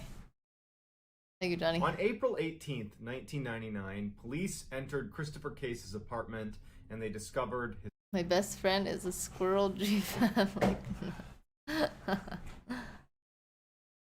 Okay. Sorry, I'm blind. His body. The coroner came in and was able to determine in relative short order that Christopher had died of natural causes. But when friends and family got a hold of the coroner's report, they turned to the police and they were like, wait, have you not heard what was happening to Chris in the week leading up to his death? And so police began interviewing the friends and family of Christopher Case, and they unraveled this totally insane story that to this day baffles investigators. Christopher Case predicted his own death. But before we get started, if you're a fan of the strange, dark, and mysterious delivered in story format, then you've come to the right channel, because that's all I do, and I upload at least 3 to 4 times a week, and I'm actually trying to get to 5 times a week, so I'm all in on this thing. And if that's what you're into, then please, if you would, gently slap the like button, and then subscribe to my channel and turn on all post notifications so you don't miss any of those weekly uploads. Alright, let's Asian female drivers? What? get into the story. If you're calling me Asian, I'm not Asian, so...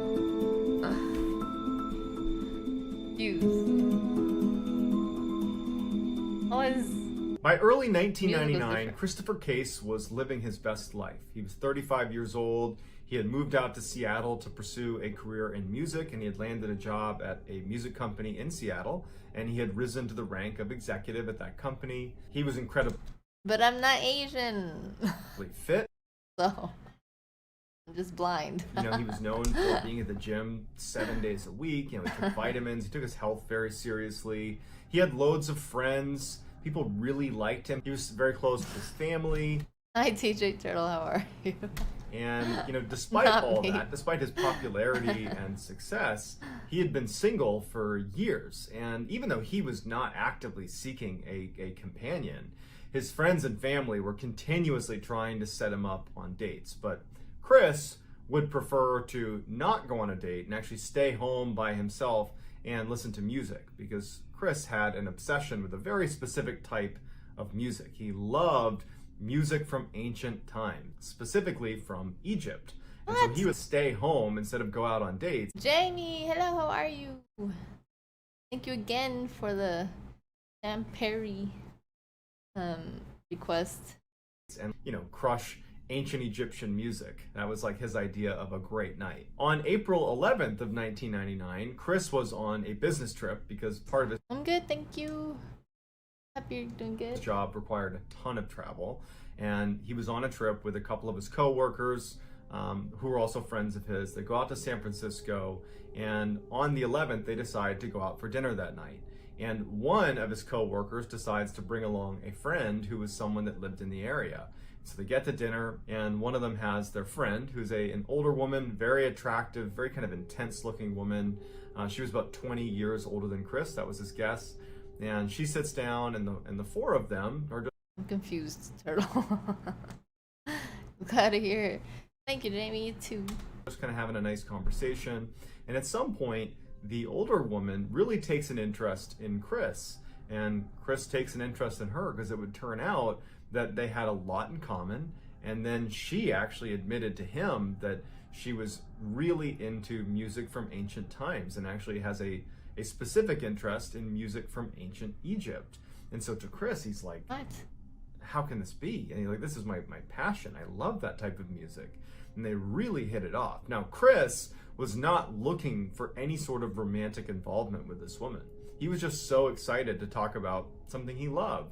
And so all night, Chris and this older woman are chatting it up, and they're super into each other. He was looking at her purely from a platonic sense, but it was becoming clear by the end of the night, at least Chris was realizing this, that she was looking at him with a romantic angle. She was interested in Chris. And in fact, right as he's kind of realizing this, she asks him if he wants to leave with her and go back to her place.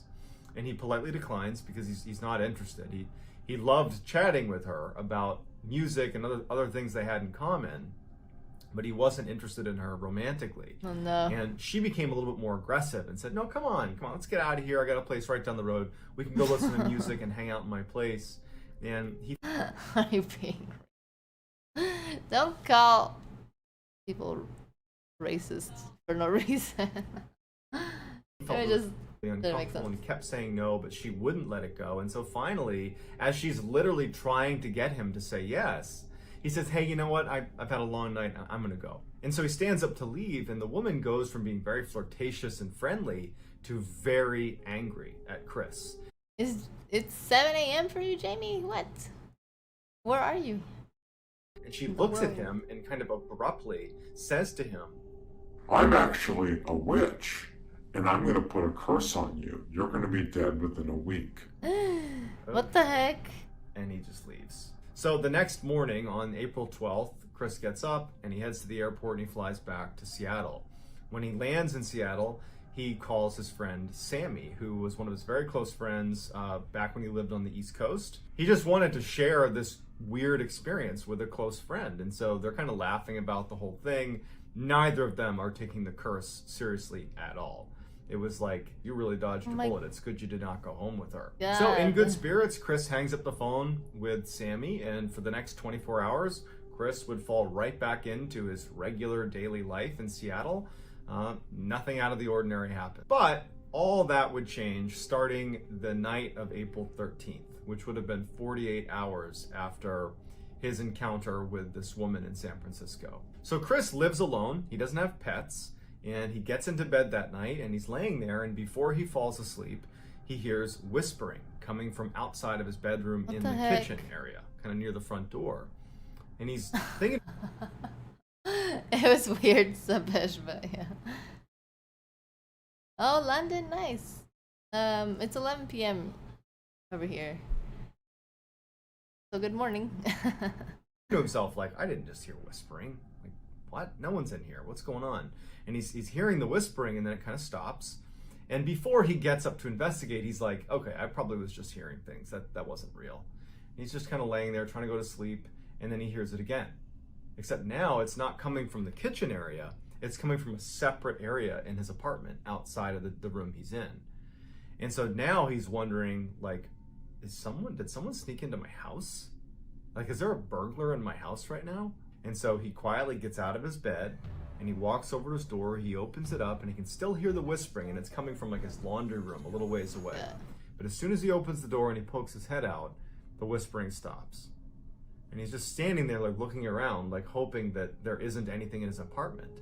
And then instead of hoping, how about you get like a weapon? out of the corner of his eye, near the front door, he sees something dash across his periphery. Like a shadowy figure basically darts across the room. And so he looks over and he's immediately afraid that it really is a burglar in his room. And as he's looking, he's turning the light on next to him. This was my last one, Eudes, but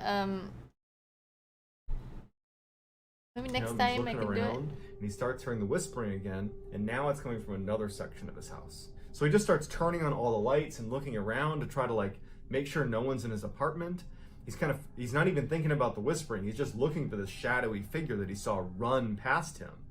And so he's looking all over his apartment. All the lights are on. It's a small apartment. And as soon as he feels comfortable that the door's locked still, everything's locked, and there's nobody here, that's when he realizes that whispering is still happening. And so he turns back around, and now the whispering's coming from his bedroom where he was. And so he walks over to his bedroom and looks inside, and he can't pinpoint the whispering. Like, he keeps hearing it and walking to wherever it's coming from, and as soon as he gets near it, the whispering stops. And he's thinking to himself, like, am I dreaming?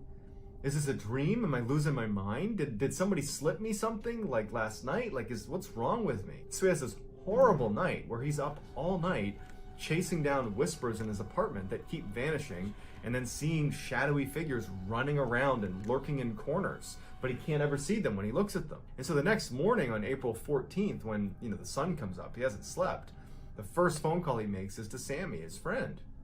And he's totally panicked, and we know about this phone call because Sammy would tell police about all her interactions with Chris over the course of this week.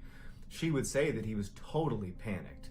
And she even thought, as she's taking this phone call, that it's just so weird, that Chris is scared of noises in his apartment and like figures moving around in his apartment, because it's so unlike Chris. He's, definitely a skeptic. He's just like he's a no BS kind of guy. So the idea that he would suddenly be terrified of something paranormal running around his apartment just seems so unlike him. But as she's listening to him, he was so scared about what was in his apartment. He knew it wasn't a person because he looked everywhere. There was no people. And that's the only reason he didn't call the police, is because he didn't want to tell the police that some shadow figure that's whispering in my apartment is harassing me. Like, what are the police gonna do? So Sammy hangs up the phone with Chris after trying to reassure him and just hopes that whatever that was doesn't happen again. But unfortunately for Chris, the night of the 14th now, he's going to bed again, and he starts hearing the whispers, and immediately Why doesn't he go somewhere like with his family or something? See, if this ever happens to you, you just go with your family. Somebody. If I heard a voice like that, I would probably leave the house, right? Like, go somewhere else. Don't stay there. He's out there looking, lights on. He's looking for these whispers. They keep disappearing. He can't find the source. He's getting frustrated. He's scared. He keeps seeing that thing dart around his apartment. Except this night, he also noticed that he would look, and he could get close enough to where he could break out the silhouette of what looked like a person, like lingering in the corner of his apartment, but he'd go closer to it and it would disappear.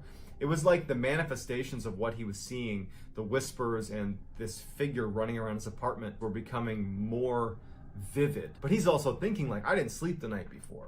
This could be my imagination. Just leave the house and burn it too, right? I don't know if this is happening, but he's spiraling and he knows it. But the lady put a curse on him, so probably wherever he goes, it's gonna follow him, unfortunately.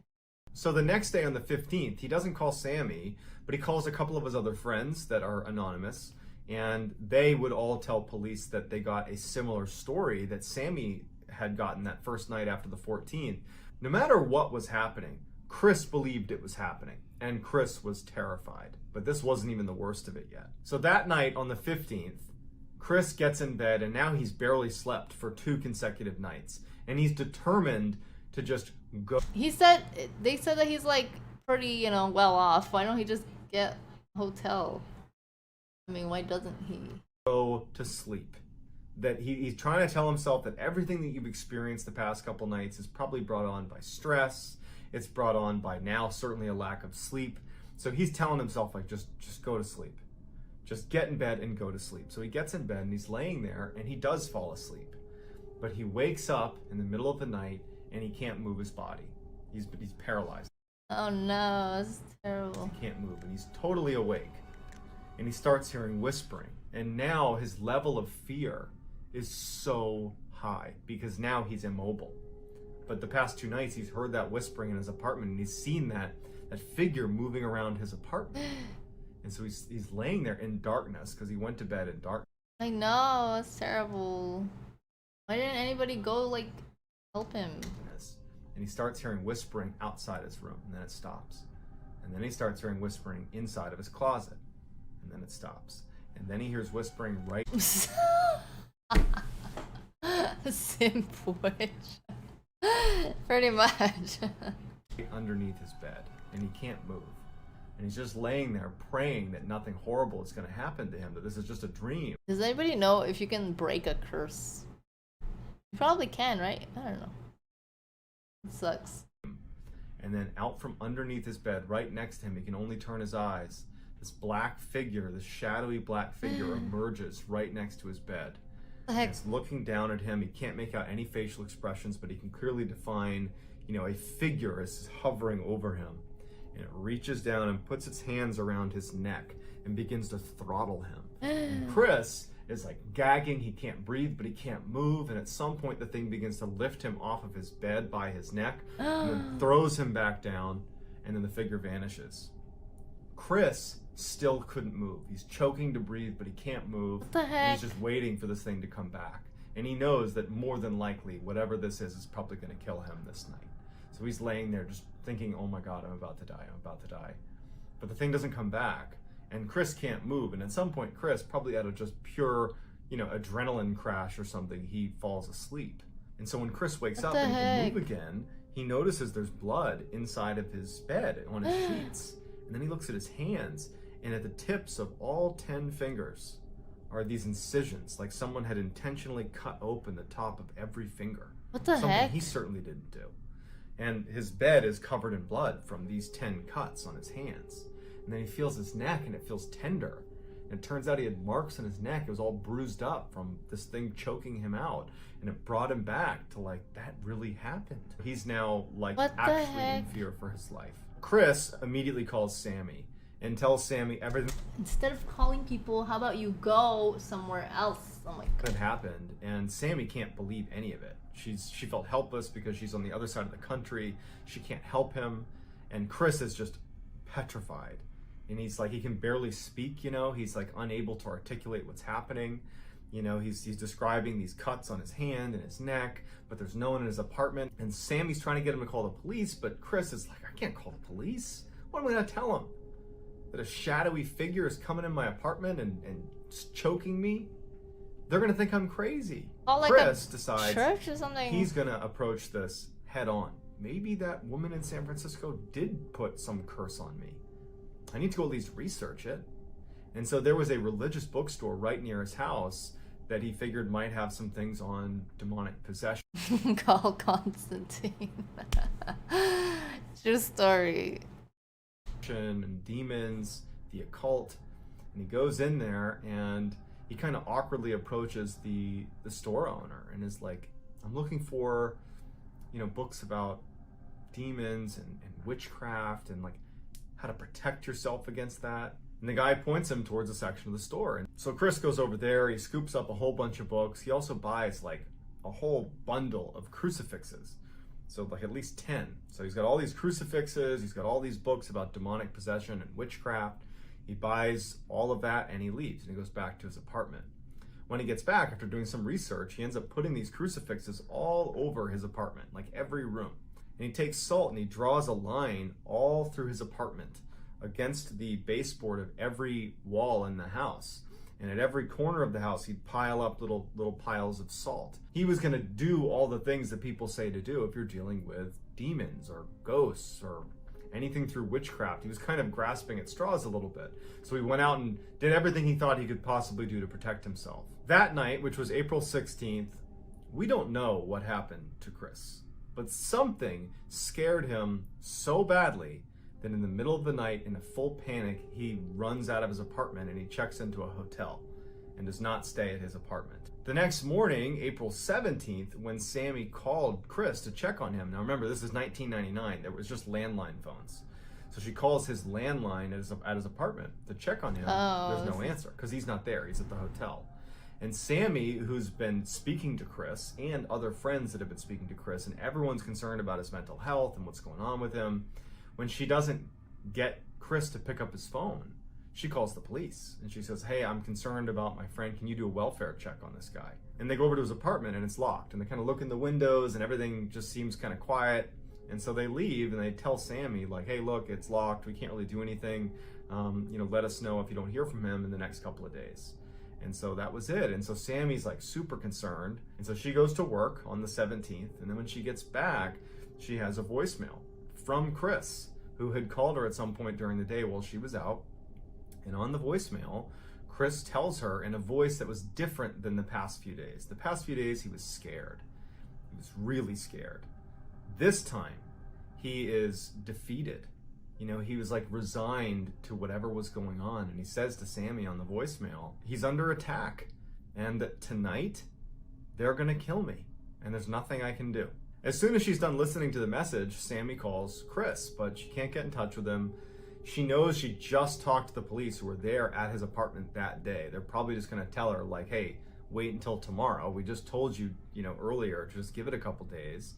And so she just decides that she's going to go to bed and she's going to try calling him again on April 18th. On the morning of April 18th, Chris didn't show up for work. And word got back to Sammy, who was already going to reach out to Chris that morning anyways. But, the friends and family are talking about what's going on with Chris. And so word got back to her that Chris had missed work. And so she calls Chris. He's not picking up from his landline. And now she calls the police back and she says, "Hey, you were there yesterday. I know it was locked, but he hasn't shown up for work today. Everybody's concerned about him. Can you please go over and check?"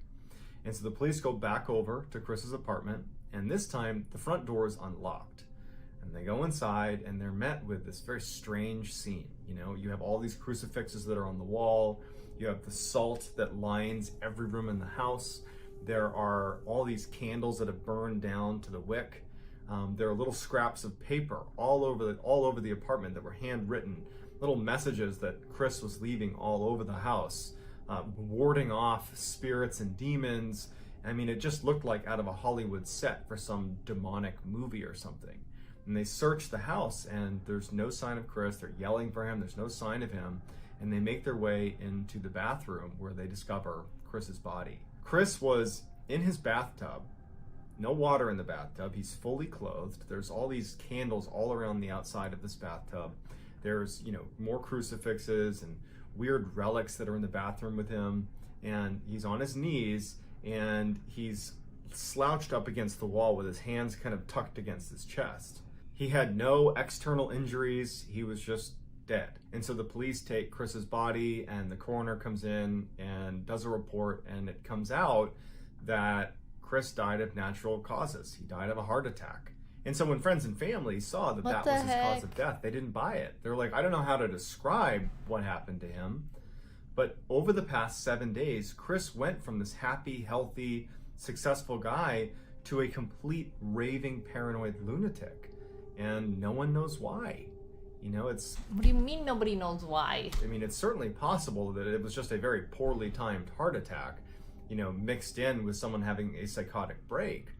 Or some people say that he really was cursed by that woman in San Francisco, and that was the result. I mean, she said, you're going to die within the week, and he literally died within the week.